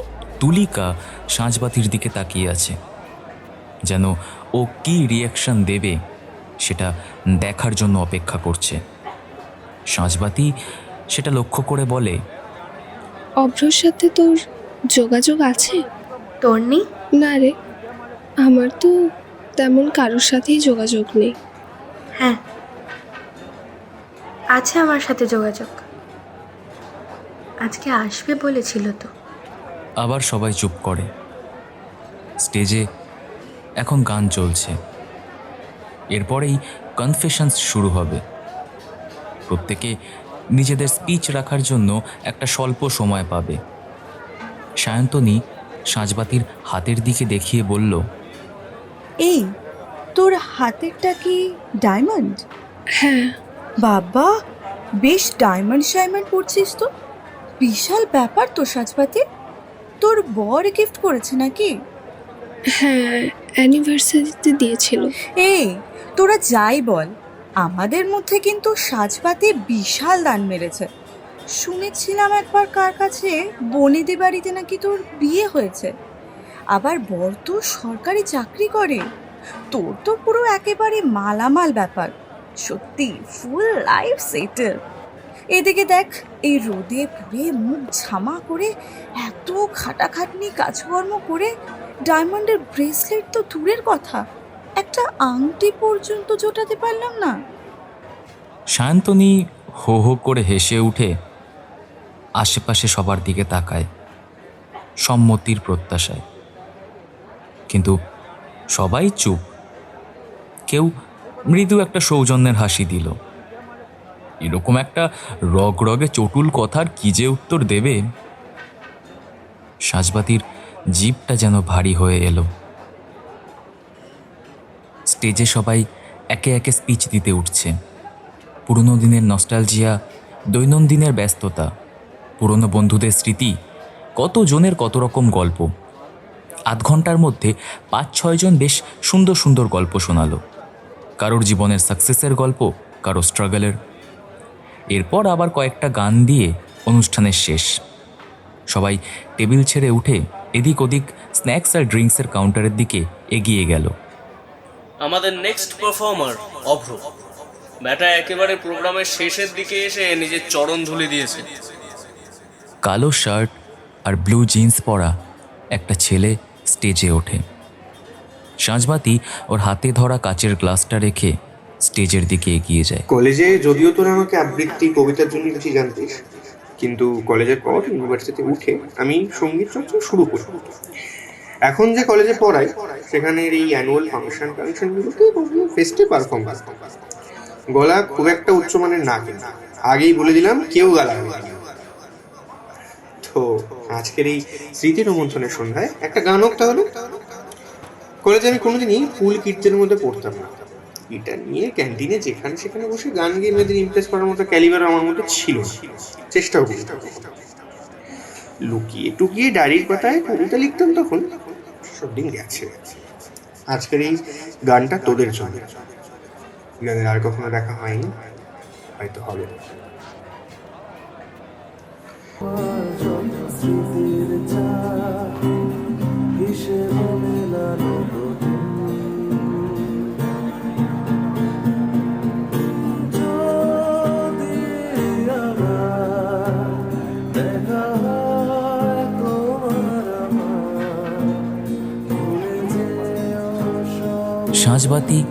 হা করে অভ্রর দিকে তাকিয়ে আছে। এটা কি সত্যিই অভ্র? স্টেজে লাগানো হলদেটে আলো ওর মুখে এসে পড়েছে। সাঁঝবাতির সেই 13 বছর আগের আফটার পার্টির টেরেসে কাটানো সন্ধ্যাটার কথা মনে পড়ে যায়। সাঁঝবাতির কেমন দম বন্ধ লাগে। কোনো রকমে ডিনারটা করে বেরিয়ে যেতে পারলে ভালো হতো। সাঁঝবাতি সংঘমিত্রাকে ডেকে জিজ্ঞাসা করলো, এখানে কোনো ভেজের অপশন রয়েছে? আমি আসলে ননভেজ খাই না। হ্যাঁ হ্যাঁ, ভেজের আলাদা সেকশন রয়েছে, এই যে সেকেন্ড ফ্লোরে রয়েছে। ওখানে তো আমাদেরই কিছুজন গেছে। ঠিক আছে, আমি তাহলে ওখান থেকে ঘুরে আসছি। ডিনার সেরে অর্ধেকটা সিঁড়ি নামতে গিয়ে থমকে দাঁড়িয়ে পড়ে সাঁঝবাতি। অভ্র দাঁড়িয়ে আছে, জানালায় হেলান দিয়ে সিগারেট খাচ্ছে। সিগারেটের ধোঁয়া জানালা দিয়ে বাইরের বাতাসে মিলিয়ে যাচ্ছে। সিঁড়ির কাছে দাঁড়িয়ে থাকা মানুষটাকে সাইড দিতে গিয়ে অভ্র একেবারে সাঁঝবাতির মুখোমুখি হয়ে পড়ে। সাথে সাথে হাতে ধরা সদ্য জ্বালানো সিগারেটটা মাটিতে ফেলে পা দিয়ে আগুনটা নিভিয়ে দেয় অভ্র। ফেললি কেন? তোর শ্বাসকষ্ট আছে সাঁঝবাতি, তোর সামনে সিগারেট খাবো?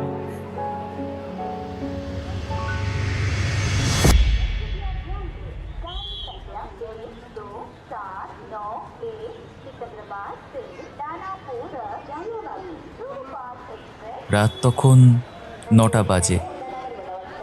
স্টেশনে পৌঁছে গেছে সাঁঝবাতি। সাথে এসেছে তুলিকা আর হোস্টেলের একটা বোন। সব মিলিয়ে প্রায় 7টা ব্যাগ হয়েছে। ওরা সব ব্যাগগুলো তুলে সাঁঝবাতিকে ট্রেনে বসিয়ে তবেই ফিরবে। নিধির সাথে দুপুরেই দেখা হয়ে গেছে। শরীরটা একান্তই ভালো না থাকায় ও আর স্টেশনে আসেনি। ক্যাবে করে আসার সময় তুলিকার সাথে কথা হচ্ছিল। কাল তোকে তো বললাম না আমাদের কপালটা এরকম খারাপ কেন? কতবার তোকে জিজ্ঞাসা করলাম, বললি আর কই? তুই ইন্দ্রকে পছন্দ করলি, কিন্তু ইন্দ্র তোকে কোনোদিনও পছন্দ তো চাই বন্ধু জ্ঞানও করলো না, উল্টে আমাকে ভালোবাসলো। আমি ওকে কোনোদিন লাভ অ্যাঙ্গেলে দেখিনি জানিস। ইন্দ্র ছিল আমার ক্লাসমেট, কিন্তু অভ্র ফ্রেশার্সে যেদিন ওকে জীবানন্দর পাঠ করতে শুনলাম সেদিন থেকেই জানিস আমি জানতাম যে নিজের অজান্তেই ওকে ভালোবেসে ফেলেছি। একদিন ওকে সাহস করে বললাম, কিন্তু ও আমার দিকে তাকালো পর্যন্ত না। ভালোবাসলো তোকে, কিন্তু তুই অপর দিকে তুই ওর ভালোবাসার মর্যাদাও করলি না। আমাদের সাথে এরকম কেন হলো বলতো? জানি না রে। জানালা দিয়ে বাইরে তাকায় সাঁঝবাতি। অন্ধকার কলকাতা রাস্তার বুক চিরে জলজল করছে কয়েকটা বাতিস্তম্ভ। সাঁঝবাতির বুকের ভেতরের আলোটা নিভে আসছে ধীরে ধীরে। 9:30টার কাছাকাছি তুলিকা ফোনটা নিয়ে কথা বলতে বলতে বাইরে গেল। তারপর এসে বলল, সাঁঝবাতি শোন, রাগ করিস না প্লিজ। দেখ বাইরে অভ্র দাঁড়িয়ে আছে, একবার দেখা করে নে প্লিজ প্লিজ। সাঁঝবাতি কোনো কথা না বলে উঠে যায়। ওয়েটিং রুমের দরজার বাইরে অভ্র দাঁড়িয়ে আছে, হাতে একটা সাদা গোলাপের বুকে। সেটা সাঁঝবাতির দিকে এগিয়ে দেয়। কেন অকারণে টাকা নষ্ট করতে গেলি? হাত বাড়িয়ে ফুলের বুকেটা নিয়ে নেয়। প্ল্যাটফর্মের এই জায়গাটায় ভীষণ ভিড়, লোকজনের কোলাহল, আর থেকে থেকে ট্রেনের ঘোষণা হচ্ছে। সাঁঝবাতি নিজেই বলল, চল ওই দিকটায় গিয়ে একটু দাঁড়ায়। প্ল্যাটফর্মের একেবারে প্রান্ত বরাবর এগিয়ে যায় ওরা। ওখানে একটা ফাঁকা বেঞ্চ রয়েছে। কিছুক্ষণ চুপ করে বসে থাকার পরে অভ্র বলতে শুরু করে, তাহলে কলকাতার পার্ট কমপ্লিট। এরপর মাস্টার্স করবি কোথা থেকে? তুই তো এসব নিয়ে কিছু ডিসকাসই করলি না। বাড়ির কাছে ইউনিভার্সিটি থেকে করব ভেবেছি। এদিকে অ্যাপ্লাই করবি না? না, করা হবে না, বাড়ি থেকেই পড়ব। সব কেমন তাড়াতাড়ি শেষ হয়ে গেল না বল? তুই হয়তো এমনটাই চেয়েছিলিস। আজকে তুই চলে যাচ্ছিস, আজকে অন্তত একটা কথা বলতে দে। হ্যাঁ, চলে যাচ্ছি, তাই জন্য আর বলিস না। কেন বলবো না? কোনোদিনই তো আমাকে বলতে দিলি না তুই, তুই জানিস। হ্যাঁ, আমি জানি তোকে আমার নিষ্ঠুর মনে হতে পারে অভ্র, কিন্তু কিন্তু কি? হ্যাঁ, কিন্তু কি? অভ্রর গলায় অস্থিরতা স্পষ্ট হয়ে ওঠে। সবসময় তুই এরকমই করে গেলি, আমি কি পারতাম না? তোর কি আমার উপর একটুও কনফিডেন্স নেই? আমি জানি হয়তো আমি ইন্দ্র বরাবরই করতে পারবো না, আর আমি করতে চাইও না। চুপ কর অভ্র। না, আমি আজকে চুপ করবো না। তুই আমাকে এতদিন চুপ করে এসেছিস, কিন্তু আজ না। আজকে আমি বলবো, তুই শুনবি। সাঁঝবাতি নিষ্পলক তাকিয়ে থাকে অভ্রর উত্তেজিত মুখটার দিকে। তোকে কতটা ভালোবেসেছি জানিস? আর তুই তো সেটা আমাকে বলতে পর্যন্ত দিসনি। প্রতিবার কোনো না কোনো অজুহাত দিয়ে আমাকে কাটিয়ে দিয়েছিস। একটা সময় কি মনে হতো জানিস? নিশ্চয়ই তুই বুঝিস যে আমি তোকে কতটা ভালোবাসি, তবু ইচ্ছে করে সেটা না বোঝার ভান করিস, হয়তো আমাকে টর্চার করার জন্য। ভেবেছিলাম এটা হয়তো তোর কোনো এক ধরনের সেডিস্ট মেন্টালিটি। আমার বন্ধুরা কি বলতো জানিস? বলতো যে তুই ইন্দ্রকে পছন্দ করিস আর আমাকে নিজের হাতে করে রেখেছিস তোর পিছনে পিছনে ঘোরানোর জন্য। আমি ওদেরকে চুপ করিয়েছি, কোনোদিনই ওদের কোনো কথা বিশ্বাস করতে চাইনি। কিন্তু পরক্ষণ এই অবসাদ যখন আমাকে গ্রাস করেছে প্রত্যেক মুহূর্তে, আমার মনে হয়েছে তোকে ভালোবাসার অধিকার কি আমার নেই? কি এমন পাপ করেছি আমি? কি এমন বাজে ছেলে আমি যে তুই আমাকে একটা সুযোগ পর্যন্ত দিলি না? আমি তো তোর কাছে ভালোবাসার ভিক্ষে তো চাইনি বল। আমি তো তোকে জোর করিনি। আমি তোকে ভালোবেসেছি, তুই আমাকে ভালোবাস, কিন্তু তুই আমাকে সেটা বলতে পর্যন্ত দিস না। আমি কি তোর চোখে এতটাই অযোগ্য সাঁঝবাতি? এক নিঃশ্বাসে কথাগুলো বলে অভ্র থামল। এতক্ষণে ডান চোখের কোণা থেকে এক ফোঁটা জল অভ্রর গাল বেয়ে গড়িয়ে পড়েছে। ও জানে সামনের মানুষটাকে ও কোনো দিনই পাবে না। কথাগুলো বলেও হয়তো আর কোনো লাভ নেই, তবুও একটা শেষ চেষ্টা করার লোভ সামলাতে পারেনি। আবেগের বশে এমন অনেক কথাই আজকে সাঁঝবাতির সামনে প্রকাশ করে ফেলেছে যা তার করার কথা ছিল না। অভ্রর গলা শুনে চলতি মানুষজন ওদের দিকে ফিরে তাকায়। সাঁঝবাতি সেটা লক্ষ্য করে, তারপর নিজের চোখের জলটা মুছে বলে, হয়েছে, বলেছিস যা যা বলতে চেয়েছিলি, এবার আমি বলি। ঘড়ির কাঁটা 10টা পেরিয়েছে। সামনে প্ল্যাটফর্মে সশব্দে একটা প্যাসেঞ্জার ট্রেন এসে দাঁড়িয়েছে। কলকাতার পরন্ত শীতে সাঁঝবাতির হাত দুটো ঠান্ডা হয়ে উঠেছে। অভ্রর রক্তিম চোখ দুটোর দিকে তাকিয়ে ও বলল, ক্লাস 11-এ যখন পড়তাম তখন আমার একটা ভালো বন্ধু হয়েছিল জানিস। ওর সাথে একসাথে পড়াশোনা করতাম, গল্প করতাম। 11-এর ফাইনাল বোর্ডের রেজাল্ট খারাপ হওয়াতে ওর বাবা মা আমার বাড়িতে এসে বলে গিয়েছিল আমার সাথে মেশায় ওর বাজে রেজাল্ট হয়েছে। তারপরে বাড়িতে বিশাল অশান্তি, বাবা আমার ফোনটা পর্যন্ত ভেঙে দিয়েছিল। অভ্র নিথর হয়ে শুনছে। আমি একটা পেট্রিয়ার্কাল জয়েন্ট ফ্যামিলিতে থাকি। 3টে জেঠতো দাদা বাদ দিয়ে বাড়িতে একমাত্র মেয়ে আমি। আমার বাড়িতে জানিস দাদাদেরই লাভ ম্যারেজ করা অ্যালাউড না, সেখানে আমি তো কোন ছাড়। কলেজের জন্য যখন কলকাতায় অ্যাপ্লাই করি তখন বাড়ি থেকে বলেছিল শুধু গার্লস কলেজ অ্যাপ্লাই করতে, কিন্তু আমি লুকিয়ে অনেকগুলো কলেজ অ্যাপ্লাই করেছিলাম। এবার যেহেতু কলেজের রেপুটেশন অনেকটাই বেশি ছিল, তাই জন্য এখানে চান্স পাওয়ায় অনেক বলে কয়ে আমি বাবা মাকে রাজি করাতে পারি। তাও এখানে পড়তে আসার আগে কতজনের কত রকম কথা শুনতে হয়েছে তুই জানিস? মেয়েকে বাইরে পাঠাচ্ছ, মেয়ে বিগড়ে যেতে পারে, হাতের বাইরে চলে যেতে পারে, প্রেম করতে পারে। বাড়ি থেকে আমাকে এই শর্তেই কলকাতায় পাঠানো হয়েছিল যে এখানে শুধু আমি পড়াশুনো করতে এসেছি, অন্য কিচ্ছু না। আমি চাইলেও না। জিজ্ঞাসা করছিলিস না মাস্টার্সের কথা, আমি কেন এই জিনিসগুলো নিয়ে ডিসকাস করি না জানিস? কি ডিসকাস করব আমি? নিজের ভাঙা কপালের কথা লোকের সামনে বলে 2 পয়সা সিম্প্যাথি করানোর শখ আমার নেই। আসলে কি বলতো, স্কুলে থাকাকালীন শুধুমাত্র বন্ধুত্ব করেই এত বড় বাসটা খেয়েছিলাম, এজন্য কলেজে এসে আর প্রেম করার সাহস হয়নি। ইন্দ্রর কথা বলছিলিস না? কালকে তুলিকাকে বলছিলাম। এখন গিয়ে বুঝতে পারি আমি আসলে ওকে কোনোদিনও ভালোবাসিনি। ওর পড়াশুনো, ওর ব্যক্তিত্বকে আমি শুধু ঈর্ষা করেছিলাম।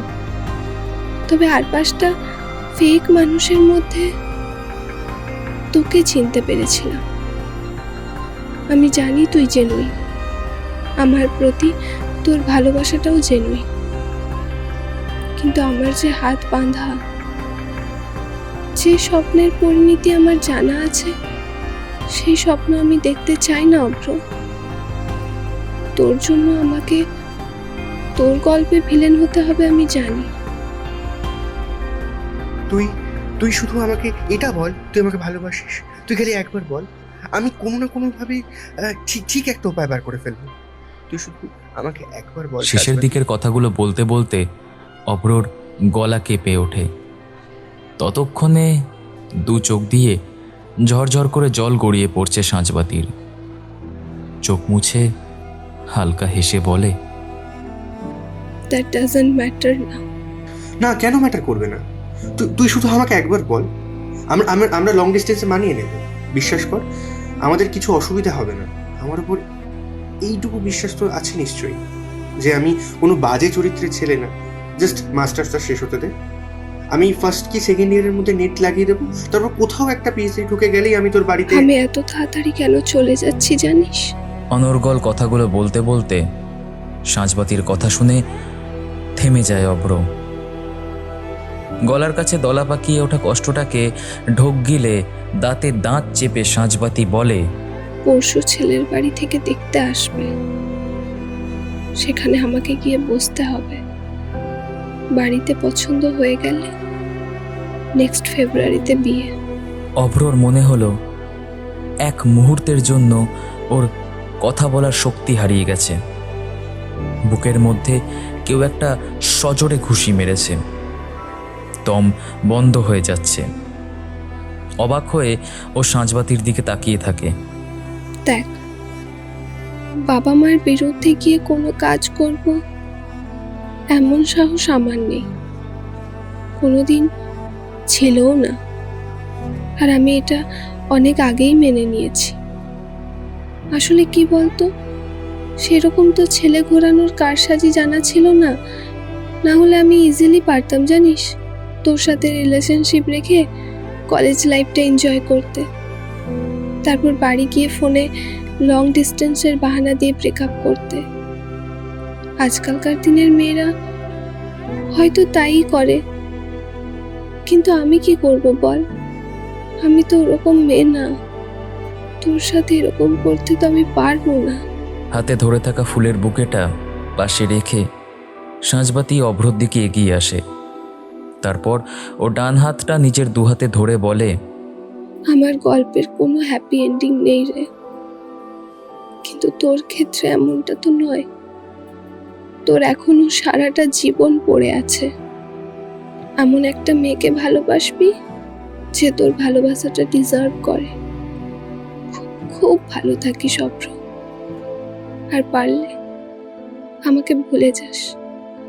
আমার জন্য একটা মিনিটও নষ্ট করবি না। তুই ভালো থাকলেই আমার ভালো হবে। ঘড়ির দিকে তাকায় সাঁঝবাতি।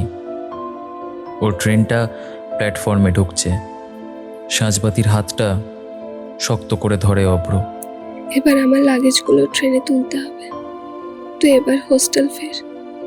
নিজের হাতটা সাজবাতি বিনা বাক্য ব্যয় সরিয়ে নিয়ে এসে উঠে দাঁড়ায়। আসছি রে। শেষবারের মতন সাজবাতির ফুলে আসা চোখের পাতাগুলোর দিকে তাকায় অভ্র। ধীরে ধীরে সাজবাতি ওয়েটিং রুমের দিকে এগিয়ে যায়। অভ্র এক জায়গাতেই ঠায় বসে থাকে।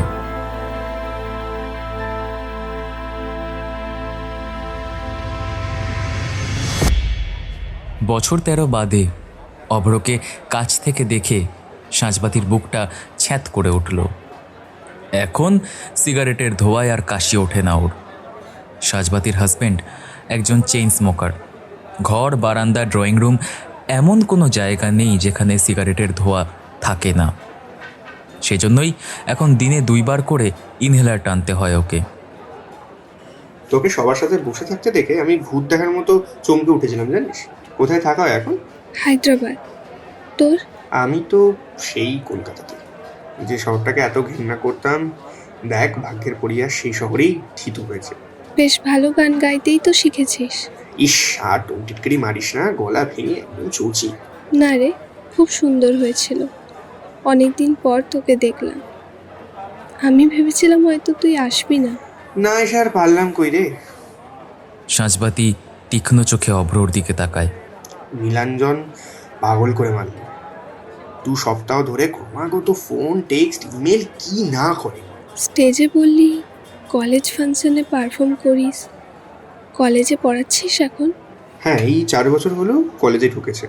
আর বলিস না, মাস্টার্সের পর 2 বছর তো নেট ক্লিয়ার করতে আর জেআরএফ পেতে টাইম লেগে গেল। তারপর 5টা বছর পিএইচডি করে অনেকগুলো ইন্টারভিউ দিয়ে তারপর একটা জায়গায় চান্স পেলাম। মাথার চুলগুলো এসব চক্করে একদম পড়ে গেছে। বিয়ে করেছিস তুই? না রে, সময় পাইনি, দেখি করব। কাকু কাকিমা কেমন আছে? বাবা আর নেই। 4 বছর আগে একটা কার্ডিয়াক অ্যারেস্ট হয়েছিল। হসপিটাল নিয়ে যাওয়ার সময় পর্যন্ত দেয়নি। মায়ের আলজাইমার্স, ভীষণ ভুগছে। শিলিগুড়ি একটা কেয়ারে রয়েছে। আমি তো সবসময় আসতে পারি না, দেখাশোনাও করতে পারি না। তোকে অনেকবার ফোন করেছিলাম জানিস, কিন্তু কোনোদিনই ফোন লাগেনি। বাড়িতে গিয়ে সিম কার্ড চেঞ্জ করে নিয়েছিলাম। কয়েক মাস পরই তো বিয়ে হয়ে গেল। তুই ভালো আছিস তো? সাজবাতির কেন জানি মনে হলো একটু ব্যঙ্গের সুরে অভ্র এই কথাটা ওর দিকে ছুঁড়ে দিল। আর তোর হাজবেন্ড, সে কি হায়দ্রাবাদেই থাকে নাকি? হ্যাঁ, ওখানেই। শ্বশুরবাড়ি আমার কলকাতাতে। আসলে ও গভর্নমেন্ট জব করে তো, ওখানেই ওর পোস্টিং। আগে কোয়ার্টারে থাকতাম, এখন ওখানেই 3 তলা বাড়ি করেছি। বাহ, দারুণ ব্যাপার। হায়দ্রাবাদ ঘুরতে গেলে তাহলে কিন্তু ফোন করছি তোকে। হ্যাঁ হ্যাঁ, সে অবশ্যই করিস। আসলে ওকে নিয়ে এত ব্যস্ত থাকি। আমার হাজব্যান্ড ভীষণ ভালো মানুষ, জানিস। কখনো কোথাও একা ছাড়ে না। ইভেন এখানেও সাথে আসবে বলেছিল, কিন্তু সে এই সময়টা ওর অডিট পড়ে গেল, তার জন্য আর জোর করতে পারলাম না। সিঁড়ি দিয়ে কয়েকজন উঠে আসছিল। সাইডে সরে আসতে গিয়ে সাজবাতির গায়ে জড়িয়ে থাকা শালটা সামান্য সরে যায়। বাঁ হাতটা বেরিয়ে পড়ে। অভ্রর ভুরু কুঁচকে ওঠে। খপ করে সাজবাতির বাঁ হাতটা ধরে নেয় ও। কনুইয়ের কাছে বড় বড় 2টো কালশিটের দাগ। কি এগুলো? কি হয়েছে তোর হাতে? ওগুলো কিছু না, ওই ঘর পরিষ্কার করতে গিয়ে একদিন ধাক্কা লেগে গিয়েছিল। সাজবাতি গায়ের শালটা টেনে হাতটা ঢেকে নেয়। অভ্র ছাড়ার পাত্র নয়, ও বলতেই থাকে, তুই ঠিক করে বল সাজবাতি, সত্যি তোর কোথাও লেগেছে? এটা তো কোথাও ধাক্কা লাগার দাগ মনে হচ্ছে না। তোকে কি কেউ? এক ঝটকায় নিজের হাতটা সরিয়ে নিয়ে এসে সাজবাতি ধীর স্বরে বলে, আমি একজন ম্যারিড ওমেন অভ্র। এভাবে যে কোনো বিবাহিত স্ত্রীর হাত ধরিস না। আর এত বছর হয়ে গেল, তুই কি এখনো মুভ অন করতে পারিসনি? Get a life man, this is pathetic. Abhra হাতটা ছেড়ে দেয়। সাঁঝবাতি গটগট করে নেমে যায়। ওর দামি হিলের আওয়াজ স্তব্ধ করিডোরে ছড়িয়ে পড়ে। মুহূর্তে শরীরটা গরম হয়ে উঠেছে, তাও শালটা আষ্টে পৃষ্ঠে গায়ের সাথে জড়িয়ে নিচ্ছে সাঁঝবাতি। নিচে এসে দেখল হাতে মাইক নিয়ে স্টেজে ইন্দ্রনীল দাঁড়িয়ে আছে। ভীষণ মার্জিত একটা গলায় একটার পর একটা কলেজের জীবনের দিনগুলোরও মন্থন করছে। সেই স্মৃতির একটাতেও সাঁঝবাতির উল্লেখ নেই। ওয়েল, আমার মতে জীবনটা একটা দীর্ঘশ্বাস, কারো কাছে আনন্দের, কারো কাছে দুঃখের। আমার কাছে সার্টেনলি আনন্দের কারণটা মাই বিউটিফুল ওয়াইফ।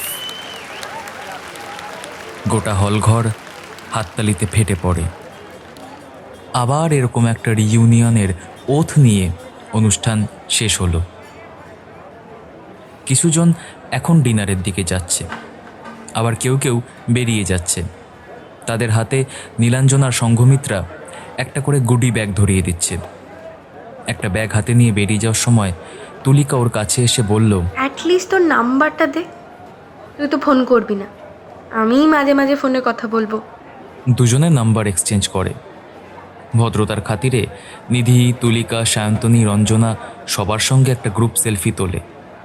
সেলফিটা পাঠিয়ে দিতে বলে সাঁঝবাতি বাইরের দিকে এগোয়। এক এক করে পার্কিং থেকে গাড়িগুলো এন্ট্রান্সের দিকে আসছে। কেউ কেউ ক্যাবের জন্য ওয়েট করছে। সাঁঝবাতির গাড়িটা এগিয়ে এসেছে। এদিকে গাড়ি থেকে একটা বছর সাতেকের বাচ্চা ছেলে নেমে এসে সাঁঝবাতিকে জড়িয়ে ধরে। মাম্মাম মাম্মাম, দেখো ড্রাইভার আঙ্কেলের সাথে আমিও এসেছি তোমাকে পিক আপ করতে। অভ্র এসে পেছনে দাঁড়িয়েছে, হাতে একটা লাল রঙের কার্ড। সেটা ওর দিকে এগিয়ে দিয়ে বলে, আরে তখন বলার আগে তুই চলে এলি। ফেব্রুয়ারিতে ফাইনালি বিয়ে করছে। জানি তুই হয়তো আসবি না, কিন্তু তবু আসলে আমার খুব ভালো লাগবে। মাম্মাম, এই আঙ্কেলটাকে? পেছন থেকে ওর গাড়ির হর্নের আওয়াজটা পাওয়া যায়। ত্রিদীপদা, গাড়িটা একটু সাইড করো, আমি 5 মিনিট পরে উঠছি। বাবু আমার সাথেই থাকুক। গাড়িটা একটু সামনে এগিয়ে যেতে সাঁঝবাতি হাত বাড়িয়ে কার্ডটা নেয়। অ্যারেঞ্জ না, ওই লাভই বলতে পারিস। আমার ভালোবাসা ডিজার্ভ করে এমন একজনকে পেয়ে গেছে। ভরাট করে হাসে সাঁঝবাতি। তারপর বাচ্চা ছেলেটার দিকে তাকিয়ে বলে, বাবু এটা একটা আঙ্কেল, মামামের কলেজের ফ্রেন্ড ছিল। হ্যালো বলো। হ্যালো আঙ্কেল, আমার নাম অভ্র, নাইস টু মিট ইউ। রক্তশূন্য মুখে অভ্র কিছুক্ষণ সাঁঝবাতির দিকে তাকিয়ে থাকে। তারপর বাচ্চাটার দিকে ঝুঁকে একগাল হেসে বলে, hello Abhra, nice to meet you too. সাঁঝবাতির গাড়ির হর্নটা আবার বেজে ওঠে। ওদের যাওয়ার সময় হয়ে গিয়েছে, আর গাড়ি দাঁড় করানো যাবে না। আসছি রে অভ্র, ভালো থাকিস। তোর আপকামিং লাইফের জন্য কংগ্রাচুলেশন। Thank you. আর শোন, এটা আমার কাছে অনেক বছর ছিল, ফেলে দেবো ভেবেছিলাম, কিন্তু শেষে পারিনি। যাই হোক, এটা তোকে সেদিন দেওয়া হয়নি। বলে একটা পকেট ডায়েরি বের করে সাঁঝবাতির হাতে ধরিয়ে দেয় অভ্র। বিনা বাক্য ব্যয়ে ডায়েরিটা নিয়ে গুডি ব্যাগে রেখে দেয় সাঁঝবাতি। তারপর হেসে গাড়িতে ওঠে। বাচ্চাটা গাড়ির জানালার ফাঁক দিয়ে অভ্রকে হাত দেখাচ্ছে। Bye bye uncle. প্রত্যুত্তরে অভ্র হাত নাড়ে। গাড়ি ছাড়ার আগেই বিয়ের কার্ডটা খোলে সাঁঝবাতি। তাতে জলজল করে লেখা, অভ্র ওয়েডস তুলিকা। হাসি মুখে কার্ডের উপর হাত বোলাতে বোলাতে চোখ থেকে এক ফোঁটা জল গড়িয়ে পড়ে সাঁঝবাতির। গুডি ব্যাগটা থেকে পকেট ডায়েরিটা বের করে।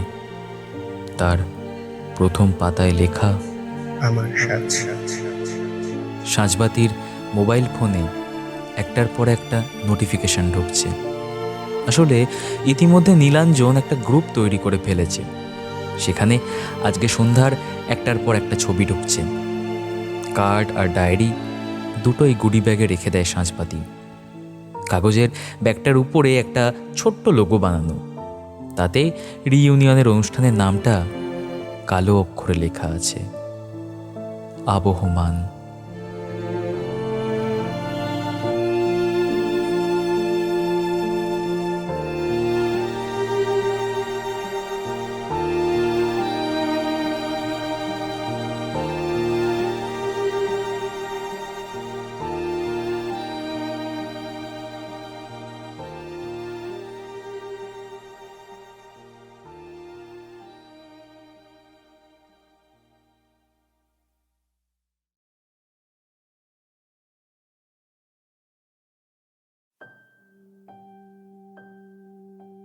আমাদের জীবনটা হয়তো আসা যাওয়ার মাঝের গল্পটা, যেখানে অনেক বিচ্ছেদ, ভালোবাসা, প্রেমে পড়া, চাওয়া পাওয়া, না পাওয়া সব কিছু থেকে যায়।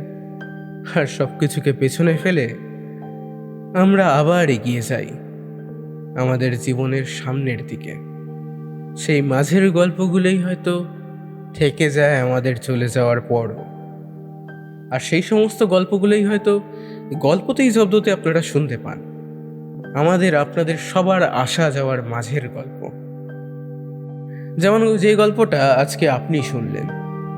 আমাদের জানা নেই সাঁঝবাতি কি আদেও নিজের অতীতটাকে পেছনে ফেলে এগিয়ে যেতে পেরেছিল নিজের জীবনে, নাকি আসা যাওয়ার মাঝের অংশতেই সে থমকে গিয়েছিল। সত্যিই জানা নেই আমাদের। কিছু প্রশ্নের উত্তর না হয় না পাওয়াই থাক। তবে আমরা যে গল্প আপলোড করে চলে গিয়ে আসতে আবার ভুলে যাই, এটা সত্যি কথা। আসলে সরি, অনেক দিন পরে আবার আমরা গল্প আনলাম। আবার প্রতিবার গল্পের শেষে সেই সরিটা আবার বলছি যে হ্যাঁ, এইবারও দেরি হয়েছিল। এবার কিছু অনিবার্য কারণে দেরি হয়েছিল। যে আমাদের যে এডিটার, ঠিক আছে, এডিটারের নামটা ডিসক্রিপশন থেকে পড়ে নেবেন। তার অ্যাকচুয়ালি কানে প্রবলেম হয়ে গেছিলো, তো সেই জন্য সে অডিও এডিট করতে পারছিল না। যাই হোক, এখনও সে ঠিক নেই। আপনারা প্রে করবেন প্লিজ। আর হ্যাঁ, নেক্সট গল্প খুব তাড়াতাড়ি আসছে।